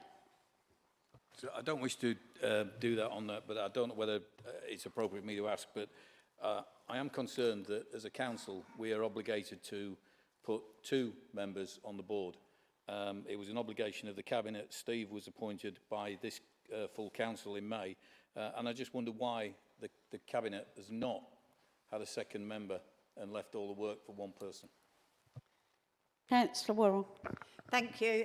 Thank you, Madam Mayor. And I can assure Councillor Spate that it's an appointment of Cabinet and the place will be nominated and somebody will be supporting Councillor Lydiard as of the next Cabinet meeting. Councillor Raper. I just tried to let Councillor Lydiard know that his mic's still on. Sorry. Right, thank you. Minutes of committees. These are listed on the agenda on the contents page. Motions update, item 16. Motions update report. These are listed in the agenda on pages 119 to 120 of the agenda. Motion 1. Item 17, motion 1. Councillor Sisson, please read out and speak on your motion as printed on page 121 of the agenda. Thank you, Madam Mayor. This chamber congratulates and celebrates the remarkable contribution made by Michelle Aguimang to the England women's success in the Euros this summer. We are very proud that a girl from South Ockenden, educated at Holy Cross Primary School, who started her football journey at Brandon Groves Football Club, should go on to achieve the heights that she has at such a young age. We look forward to following her career and are sure that she will go on to achieve many more successes for England. Thank you. Is that seconded? Thank you, Councillor Harrell. Would you like to speak now or reserve your right to speak?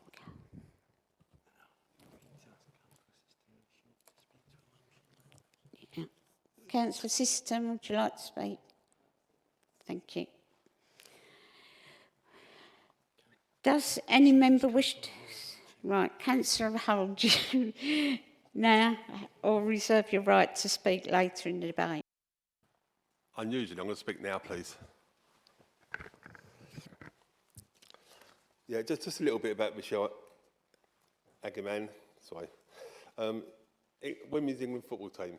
She's a striker. She was born in February 2006. 19 years old. There's no one here that's anywhere near that, I don't think. Sorry, Cece. Apologise. Place of birth, South Ockenden. Unfortunately, she plays for Arsenal. She's loaned out to Brighton at the moment, but she plays for Arsenal. You know, we've all got faults, haven't we? It took Michelle Agaman 41 seconds to score her first England goal. She was on the pitch 41 seconds. What a talent. After helping the women's under-19s qualify for the Euro finals in Poland, she was then called up into the senior team. Just a few little bits here. Club connection, with Brandon Groves AFC, where she started and she played from the age of 5 to 10. Michelle started playing for Brandon Groves AFC when she was 5 years old, I've just said this, and continued until she was around 10 when she joined Arsenal's academy. Inspiration. Her success has become a source of inspiration for the young girls at her former club. For me, and I imagine for most of us, that's the most important part of it all. She's got young girls into the game, excited. She's given them a dream. They've got a dream. Her former club's managers reported that Michelle's story has led to a significant increase in recruits for their girls' teams. Continued support. Michelle maintains a connection with the club, having invited the Brandon Groves players to watch the Lionesses train at St George's Park, which is home to all of England's national men's, women's and para football teams. Her England debut was the 8th of April 2025, this year, 167 days ago. 80 days after her England debut, she won the UEFA European Women's Championship. There's not many of us that know anyone that's done such an achievement. Remarkable.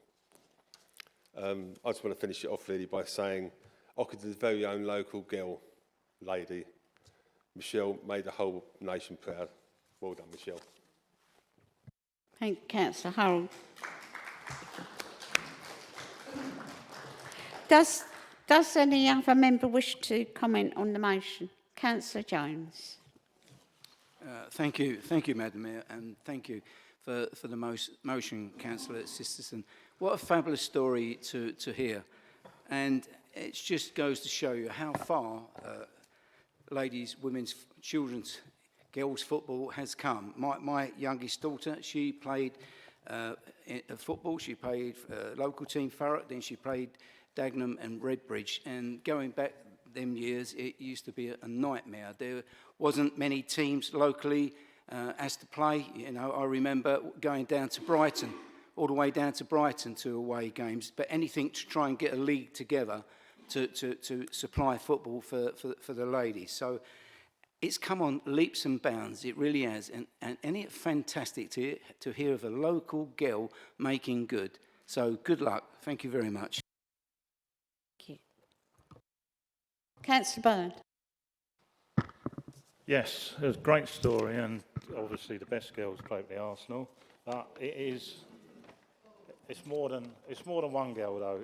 I think we should congratulations to the whole team. It's brilliant, isn't it, for all of us? One girl don't make a team, but it's great for us. But it's all about England and embarrassing the men, really, isn't it? So I'll say, yeah, congratulations to the local girl, but the team as well. Congratulations to them. Councillor Worrell. Thank you, and thank you, Councillor Sisterton, for bringing this motion to the Chamber. And again, you know, I echo what's already been said. For a young girl to be such a role model to others and show that, you know, it's not a man's sport after all. You know, us girls absolutely leading the way again. And yeah, and we do understand the offside rule. I've got two sons. I've always understood the offside rule. I spent many a Sunday morning absolutely freezing watching my boys thinking they was going to play for the Arsenal, but they never made it.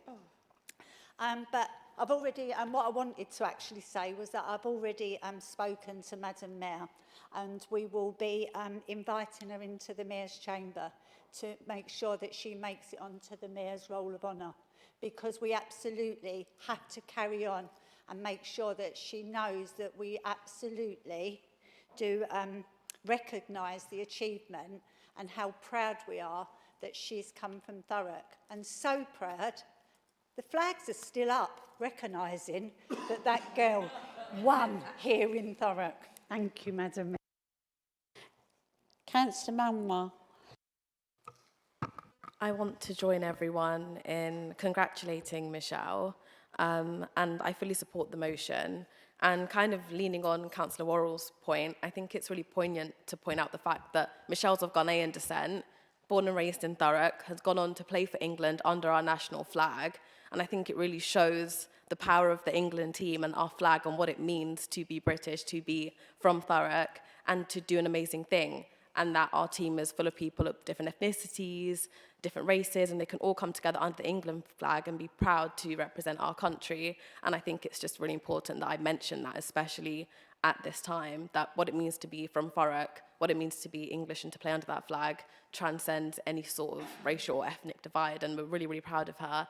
And she's really inspiring to so many people in the borough. Thank you. Thank you. Is there any other member wishing to speak? No? Okay. Councillor Siston, do you wish to have your right to reply? You have 2 minutes. Thank you, Madam Mayor. I'd just like to thank everyone for the comments. Obviously, Cece, that was very important. Thank you for saying that. And thank you, Madam Mayor, for the invitation to Michelle to come to the Mayor's Parlour. So, yeah, thank you. You're welcome. Thank you. I will now move to the vote. All those in favour of the nomination?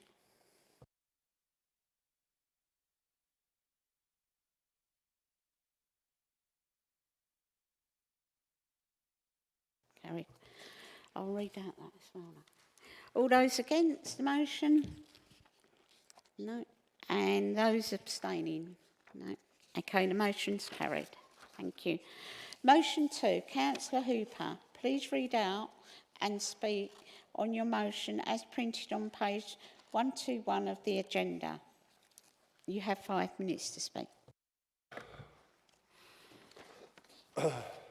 This council warmly acknowledges the recent Care Quality Commission inspection of Thurrock Council's Health and Social Care Department, which resulted in a high good rating. The council placed on record its sincere appreciation and gratitude to all members of staff whose dedication, professionalism and compassion has made this achievement possible. Their commitment to supporting the care of most vulnerable residents is a source of great pride for Thurrock, and this council extends its heartfelt congratulations to the entire team for this well-deserved recognition. Thank you. Councillor Rigby.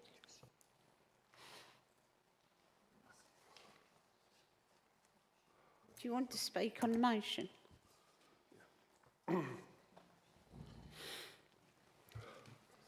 Right, I may be slightly longer than 5 minutes, so only by a few moments though.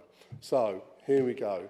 In April, Thurrock Council Social Care Department was assessed by the Care Quality Commission. The main part of the inspection took place over 4 days, but in truth, it took several months. Councils across the country, 153, will be inspected by the CQC. 71 reports have already been published by the CQC on their website. 2 councils have gained outstanding grades, 47 good, 21 required improvement, and 1 inadequate. The inspection report was published on the 29th of August 25. I am pleased to report the council received a high good, scoring 75. Though I'm not a big fan of league tables, and not competitive at all, I've done some research to find out that Thurrock Council is in the top 15% of councils' reports that have been published. The second highest in the East of England region. Only 2 councils in the country have achieved a higher rating, and they're both London councils, Camden and Kensington and Chelsea, where their funding is significantly better than ours. We also received, as part of the inspection, an outstanding for our partnership working. I haven't got long, so I'm just going to touch on a few things that the report picked up. Partnership working, better care together, thorough integrated teams, and local coordinating of care. They felt was really good. Strong collaboration with NHS, housing providers and the voluntary sector.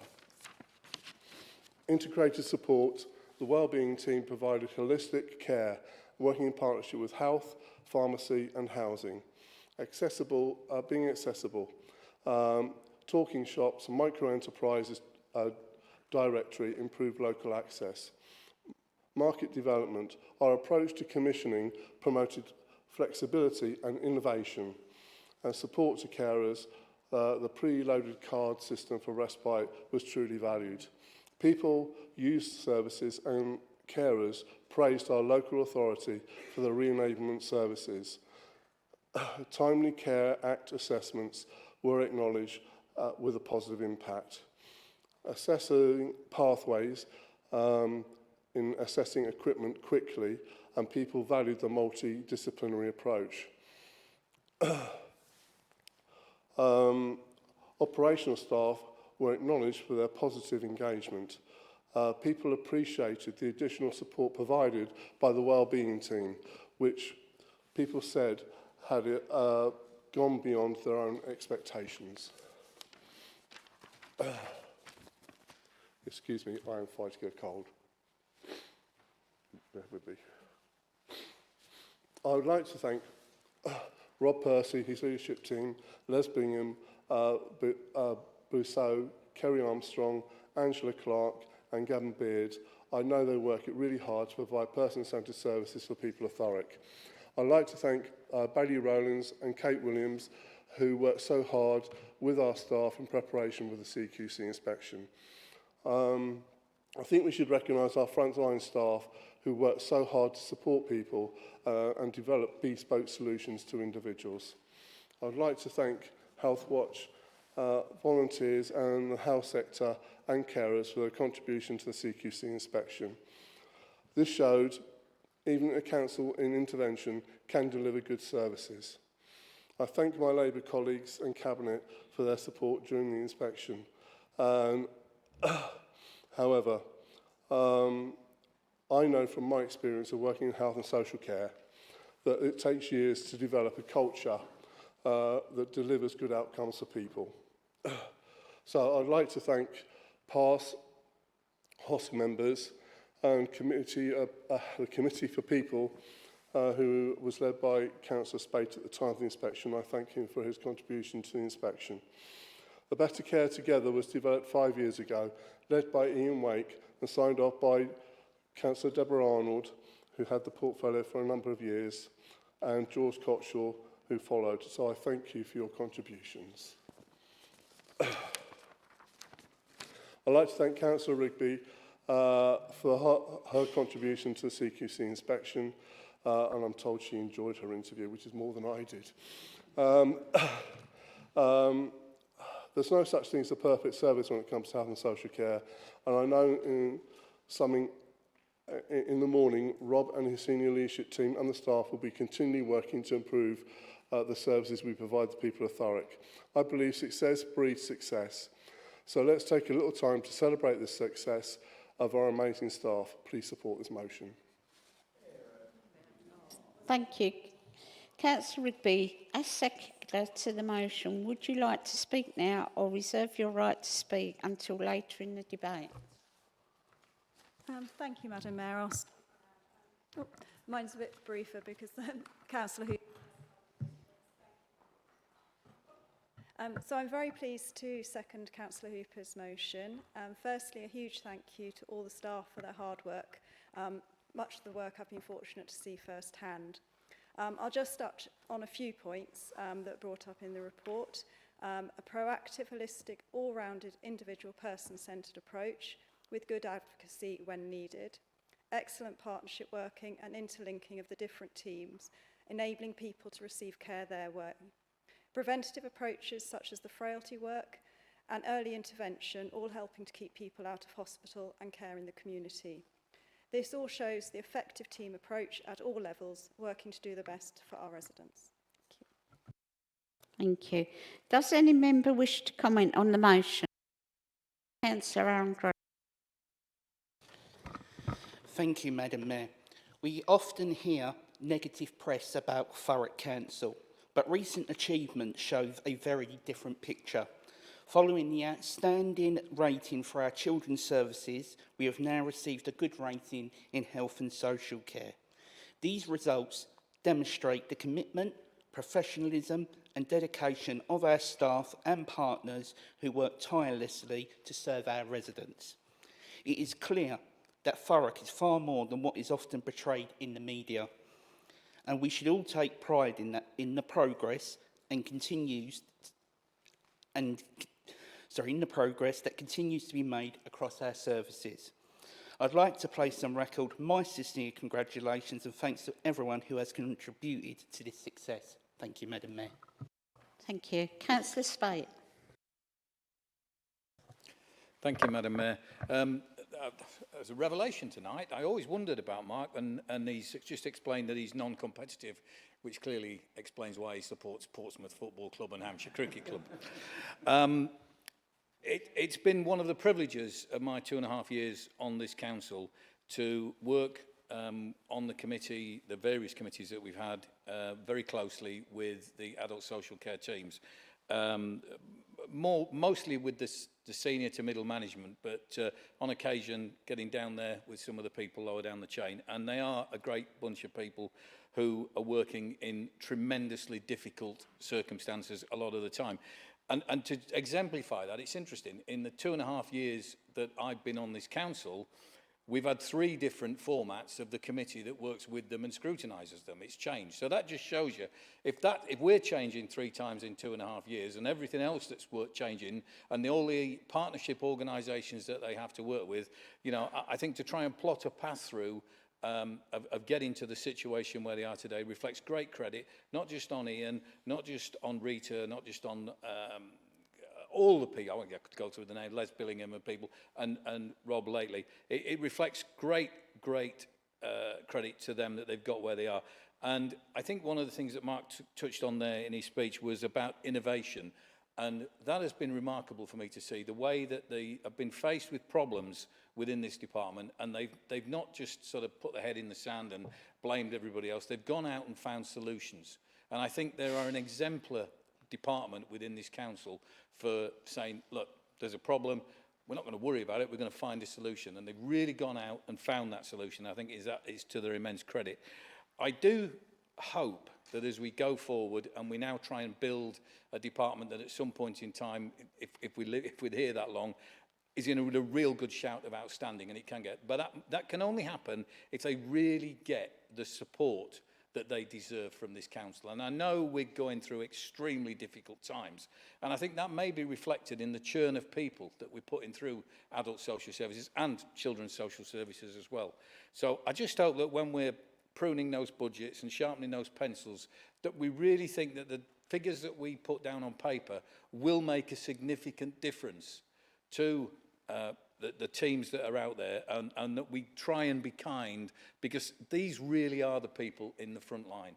And I know there's a lot of concern about whether or not we're able to support those people who go in on a daily basis into people's homes, or probably the only person that those people see in a day, in a week, or whatever.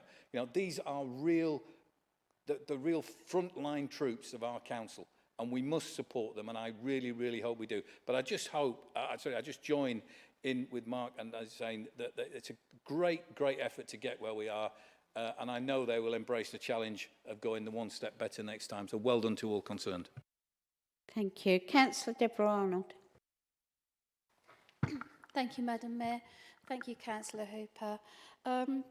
I remember discussing in the early days with Ian Wake the Better Care Together strategy, and it's a strategy that I have wholeheartedly believed in as being fundamental and absolutely necessary for care of residents. And I'm really pleased to see that you have that same ethos and want that to go on. It can feel like an uphill battle sometimes, I think, because it's really difficult. The further up you go, getting people to talk and actually agree. Integrated Care Board, Integrated Care Partnership, the Health and Wellbeing Board. They're things that you chair and you're involved in, and I know that sometimes you probably bang your head against the wall, but please keep banging it, because this is, like I say, it's fundamental. You've mentioned people that are still involved with it today, and I'd just like to throw another few names in there. You mentioned Kerry Armstrong, but there's also Alex McCann and Rita Thakaria. They are, for me, integrated staff. They wear both NHS lanyards and Thurrock Council lanyards and answer to both. You have a flagship centre in the Corringham Integrated Medical Centre. Unfortunately, the only one that Thurrock got. I wish we'd got more with the NHS, but we are there. But they truly do have integrated care and talk with both council, care staff and NHS medical, and they can absolutely wrap their arms around people. And I need to give a shout out to Karen Dobson and the local area coordinators, because without them right at that front line, you wouldn't get the integrated care and the Better Care Together strategy. Thank you. Councillor Hooper, do you wish to have your right to reply? You have 2 minutes. Sorry, Councillor Coxall.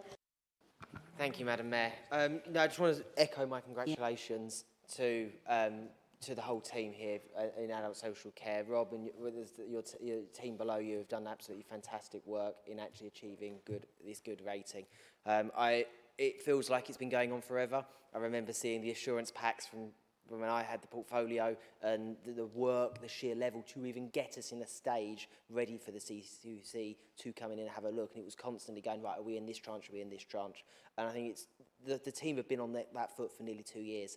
And I think keeping that together, keeping the end goal in sight of what we were doing and what can we demonstrate that Thurrock can deliver in its services. And just for the Chamber, I appreciate my data may be a little bit out of date here, Councillor Hooper, but in the way that we do our services, the level of transformation that Councillor Arnold's touched on, that you touched on as well, Councillor Hooper, it is fantastic, the way that we deliver services is completely different to how we see it across the country. And I think it's a testament to our staff and the way the integrated working systems work, that we actually look at what is the best care outcome for someone in our care, not this is what we can provide. There's always as Councillor Spate said, there's always a solution we try to make ready. And particularly when we look at how Thurrock operates, it is the second, at the time, was the second lowest proportion of self-funders for those in residential care. It was the 7th for those in community care.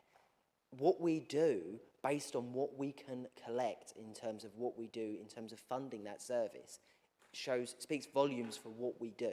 We present fantastic care outcomes for our residents, but we do it on a limit of, in the position we are in as a unitary authority, besides of everything else that goes on, with the limited base that we have, speaks volumes for how this service works. And I think it's something Thurrock should be really proud of. Right, I'd just like to say one more thing. I have said several times tonight, can councillors please leave their hand up until they've been acknowledged? Only, I can't see everyone, and if you put your hand right up, you are seen. And I'd like to ask Councillor Gledhill if he'd like to speak now. You'd like to speak? Oh, well, I've been told you would. Okay. Oh, he must be waving at Steve. Councillor Hooper, do you wish to have the right to reply? You have 2 minutes. Just very briefly, yes, I think you are right. I should have mentioned Rita Takara, who played a valuable role in what actually happened. The other people I've not actually met, so I trust your and value your feedback on that.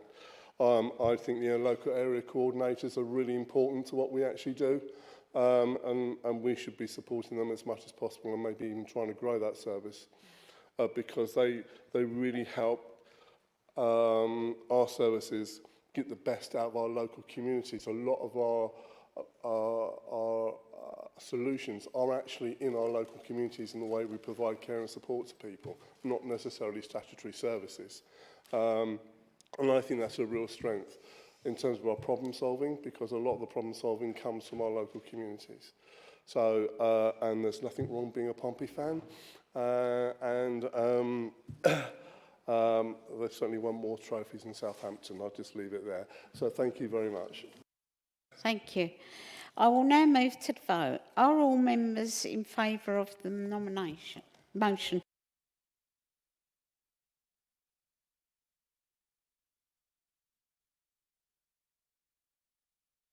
Yeah, the motion's carried. Thank you. Motion 3. Councillor Spate. Thank you, Madam Mayor. My arm was up. This could be the first test of this lovely, shiny new document. On a point of order, I would ask that we do not proceed with the third motion, as it appears to break constitutional requirements. Firstly, and most importantly, I refer to Chapter 2, 15.1.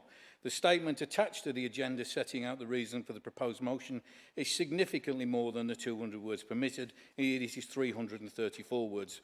Previous motions with similar attachments have been vetoed by the monitoring officer and his team, and I am at a complete loss to see why this exception and clear breach of protocol has been permitted.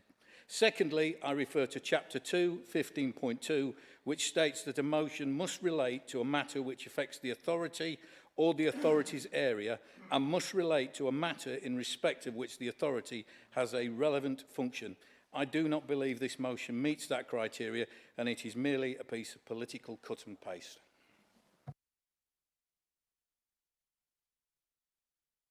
Won't keep you a moment.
Right, I've got a bit of a response here.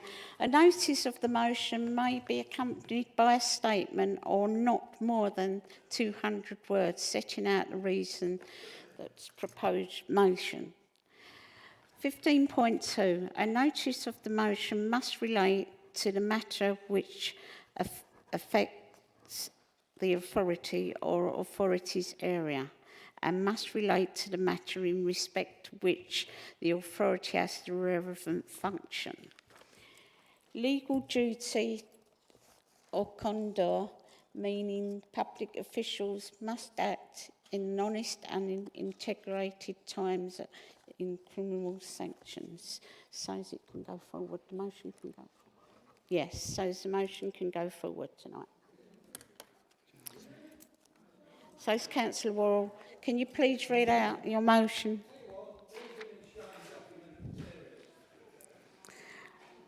Well, Councillor Spate, we're only going by what's set out. Right. Do you want me to just explain to them? Members, if I can just explain what the Mayor set out. The relevant section that was referred to does not limit the length of a motion. It does not limit the length of the number of words in a motion. It limits the number of words that can be made in a statement that accompanies the motion. There is no statement accompanying this motion, and therefore it is not relevant. The second argument was that it wasn't a matter that was relevant to this authority. As the motion is about the duty of candour, which all public bodies have to now adhere to, it is, of course, relevant to this local authority. So it meets the tests of the motion, and both in terms of the length of the motion and its relevance to this local authority. And therefore, the advice to the Mayor, which is accepted, is that the motion is appropriate. Okay. Motion 3. Councillor Worrell, please read out and speak on your motion as printed on page 121 of the agenda. You're allowed 5 minutes to speak. Thank you, Madam Mayor. This council, I'll read out the motion, yeah? This council welcomes the Labour government's Hillsborough Bill. We recognise that the scars from Hillsborough, Grenfell, Windrush and other tragedies are etched in the foundations of our country. We acknowledge that the introduction of this bill is an historic moment, helping to close a chapter on some of our nation's darkest days. We pay tribute to the friends, families, loved ones and survivors and campaigners who fought for the 97 and all those affected by Hillsborough's disaster, and indeed all those who have fought for justice when they have been betrayed by the authorities that were meant to protect them. We welcome the provisions of the bill, the new professionals and the legal duty of candour, meaning public officials must now act with honesty and integrity at all times, with criminal sanctions for egregious breaches. The largest expansion of legal aid in a decade for bereaved families, providing non-means tested help and support for inquests, and a new offence for misleading the public, which leads to the meaningful culture changes and a public service that truly acts in the public's interest, while ensuring those who don't, there will be criminal sanctions for the most serious breaches. We note that this bill fulfils a promise made and now kept by the Prime Minister and the new Labour government. We appreciate that this bill is a step towards building a fairer Britain, one of which families will never again have to worry about paying for legal advice when facing the state at an inquest, when anyone who is found to have seriously misled the public or who fails to cooperate with investigations into the state will face the full force of the law, and one which will all public servants are bound by law and by duty to tell the truth. This council pledges to uphold and support the measures within this bill and recognises its ultimate meaning, that as public servants, we must serve the public. Madam Mayor, I commend the motion to the Chamber. Thank you, Councillor. Councillor Watson. Do you want to speak to the motion? No, thank you. Thank you. Yeah. Madam Mayor, I was fortunate enough to be sitting in the Labour Party conference hall in September when the choir made up of survivors, family and friends opened the conference with "You Will Never Walk Alone." It was a moment of history, Madam Mayor, and something I will never forget, a day when justice was finally served. Tonight, I ask this chamber to stand together to support the Hillsborough Bill, a bill that has been decades in the making, falls through heartbreak, determination and pure courage. For 35 years, the families and survivors of Hillsborough have carried a pain no one should ever have to bear. They were failed by those in power, blamed for things they did not do and forced to fight year after year just for the simple right to be told the truth. Their struggle has become one of the most powerful chapters in our nation's history, a story of ordinary people who refused to give up and who refused to be silenced and who showed us all the meaning of dignity in the face of injustice. The bill, the Hillsborough Bill, is their legacy. It is a bill more than about the truth.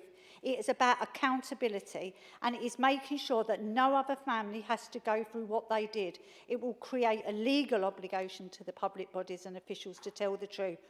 A simple principle, honesty, is something that you should never have to be fought for, but which will be enshrined by law. There will be no hiding place. By supporting this bill, we too honour the 97 lives, the families who never stopped fighting and all those who have faced similar battles, from Grenfell to Windrush and beyond. This is more than legislation. It is a line in the sand saying that when tragedy strikes, the truth must never again be hidden behind bureaucracy, fear or self-preservation. I ask you all to support this motion tonight. Thank you. Councillor Watson, as seconder to the motion, would you like to speak now or reserve your right until later in the debate? Thank you. Does any member wish to comment on the motion? Councillor Anderson. Thank you, Madam Mayor. I recognise the importance of honesty and integrity in public office, and I recognise that the primary purpose of this motion is to recognise the Hillsborough Bill and its importance, so I will vote for it. I do have a couple of comments, though, on some of the wording. First of all, we have a sentence in here. We note that this bill fulfils a promise made and now kept by the Prime Minister and the new Labour government. I think that is a little bit cheeky, not least because for every promise that we apparently keep, we do break about 19 others. Foremost in my mind are the WASPy women who, of course, provided a convenient photo op for the Prime Minister prior to the last general election, but have since been shafted, frankly. Secondly, a couple of events have been singled out, particularly within the motion in the second sentence. The leader will have chosen those events for reasons that are up to her, and that's absolutely fine. I do think it's appropriate, though, to recognise, I think it's important that we recognise that, in my view, the most egregious example of a national tragedy to befall this country over the past couple of decades at least is, of course, the widespread grooming and abuse of young girls up and down this country. Yep, exactly. I think it's important that we acknowledge that, recognise that. And finally, I would like to just say that for me, the primary purpose of this should be to recognise the tireless campaign of victims and victims' families. If this bill ends up on the books, if it becomes law, as I expect it will be down to decades worth of campaigning by victims and not politicians. I appreciate politicians will be the ones to vote on this and implement this, but ultimately the recognition and respect, certainly on my part, goes to the victims and their campaign. Thank you. Councillor Byrne. Thank you, Madam Mayor. I will obviously be supporting this. It's been a long time coming, this bill, and I welcome it. The bit at the end, the last three words, public servants must always serve the public. That's what we are here to serve the public. We're not here to serve ourselves for personal gain. Thurrock will be in a much better place if all 49 of us do that. We're here for the public, not for ourselves, not for our bank accounts. We're here for them. And if we all remember that, we won't go far. Councillor Fletcher. Thank you, Madam Mayor. Just want to point out that, I mean, it was said earlier on, this doesn't have much relevance to Thurrock. This has every relevance to Thurrock. We've been through our own, not the same kinds of tragedies, but certainly our own crises. And I think there's been, in the past, a lack of accountability and very often a lack of willingness to tell things as they are. Even tonight, I notice people chucking around accusations of misleading or non-factual statements. I think if this bill does anything, it should make telling the truth, being accountable, being transparent, important not just to those making decisions and having to account for them, but to those scrutinising them and making accusations, because in both cases, you need to take it seriously or just don't do it. Councillor Cherry. Thank you, Madam Mayor. I will be supporting the bill. I think this could prove to be a very valuable piece of legislation for the future. I don't like the motion, I must admit. I don't like the way it's been written. The bit where we recognise that the scars from Hillsborough, that's genuine. Grenfell, that's genuine. I can't see how Windrush can be referred to as a tragedy unless you're... Are you talking about the way they were treated by the Home Office, immigration? That's all I can think you might be talking about. But then you finish it off with saying, and other tragedies are etched into the foundations of our country. You had the opportunity to mention the Southport stabbings. It's affected the whole country. One massive community of this country has been affected, not just a small part of the community, a small community. You could have mentioned the Manchester Arena bombings. You know, that massively affected the whole country and one large community. This bill will help those people get some answers, because the PREVENT programme, the abilities and the actions and the direction of, say, MI5, our intelligence services, the government ministers have lied to the public about a lot of how these tragedies could have been prevented and how the public have been let down. You talk about how this could be good for justice. At the moment, we have got a two-tier justice system. Our victims are being let down. They are being lied to by our judges and the justice system. And that is led by ministers in the Labour government. And I feel that this bit of legislation will be very, very handy in the future, for the future government, because I think Keir Starmer has shot himself in the foot. This legislation will be used against him and many of his cabinet, because this, if it goes through to become an act, can be used by many people, victims, prosecutors, to get to the bottom of what's been going on in this country. And I'm afraid I don't like this at all. This is trying to big up Mr. Starmer, but this actual bill, being an ex-police officer myself, will be a very, very valuable tool if we get the right police officers and the right people looking at it, and not puppet lawyers, puppet policemen. I think I'll end it there. Thank you. Thank you. Councillor Harrell.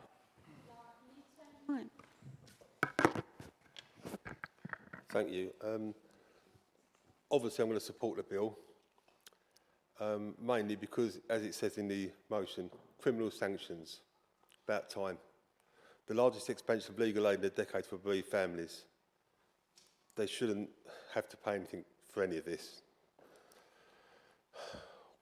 Sorry, I get passionate about this. Sorry. When anyone who is found to have seriously misled the public, who fails to cooperate with investigations into the state, will face the full force of the law. Good. No matter who it is, good. I'd just like to add a few, though. You've got Hillsborough, Grenfell, Windrush. I'd also like to add Aberfan and Orgrave to the list as well. When Hillsborough happened, I was 19 years old. It shook me big time, as I'm sure it did others. I'm a big sports fan, love football, West Ham, sorry, but so I shouldn't have gone there. But anyway, I'll be supporting the bill, yeah. It's about time this happened. Thank you. Thank you, Councillor Harrell. Councillor Earl Watson, do you wish to speak as seconder of the substantive motion? Thank you, Madam Mayor. You didn't mention the July bombings, or you didn't mention any of the, you know, what's happened within the police force, that this can all be turned into, and as well, Councillor Cherry. But and to be honest with you, I welcome every single bit of it. We need to be open and transparent, regardless of what force you're in, what you're not in. Anyway, so this is my take on this.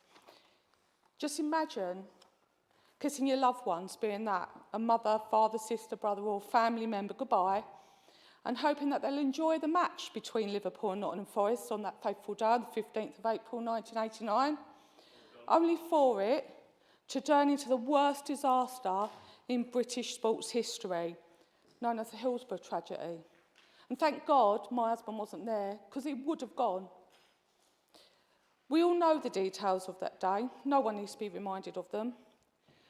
But that's when the tragedy started. It didn't stop for those families and the ones that have lost or had family members injured. They had to endure decades of fighting for justice and the truth of what happened on that day. The introduction of this Hillsborough law will seek to enshrine a statutory duty of candour for public officials, ensuring fair legal representation for families at inquest and hold institutions accountable for serious failings and cover-ups. The Hillsborough law represents a vital opportunity to strengthen transparency and restore public trust in our institution. It is responsible not only to the Hillsborough, to all other tragedies where truth and justice were delayed or denied, such as the Granfield and the post office, like Horizon scandal, and all the other tragedies that we've all named tonight. So I'm asking you to support this motion. Thank you. Thank you. Councillor Worrell, do you wish to have your right to reply? You have 2 minutes. Thank you, Madam Mayor. Very, very briefly. And you know what? I am so glad I brought this motion here tonight, you know, because I think that, you know, with anything else, it's made people recognise that it will be known as the Hillsborough Bill, but it will cover so much more. And if that makes there no hiding place for anybody, then this bill needed and this conversation needed to be had tonight. I could have stood here with 20 tragedies to say, you know, why I supported it. You know, the fact is I just put a few, you know, and there will be more. But you know what will be good is there won't be no hiding place this time. You know, it won't take all these years. It won't take them families having to fight. So that is why I brought it here. And why have I made it and attributed it to the Labour Party? Because Keir Starmer pledged to those families that he would see this bill through. Others pledged in the past and never done it. He pledged, he see it through, and those families stood shoulder to shoulder with him at Labour Party conference to thank him because they could have just been sent down the road again. So that's why I brought it here tonight, and that's why it's got it there. But this isn't about just him. This is about those families, past, present, and those to come, making sure that we protect people. And I'm glad I brought this motion, and I hope that I can rely on you to support it here tonight, even if one couldn't stay because he didn't get his own way again. Thank you. I will now move to the vote. All those members in favour of the motion?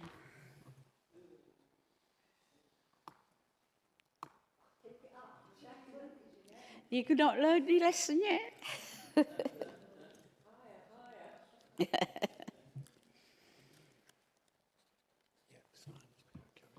Yeah, the motion's carried.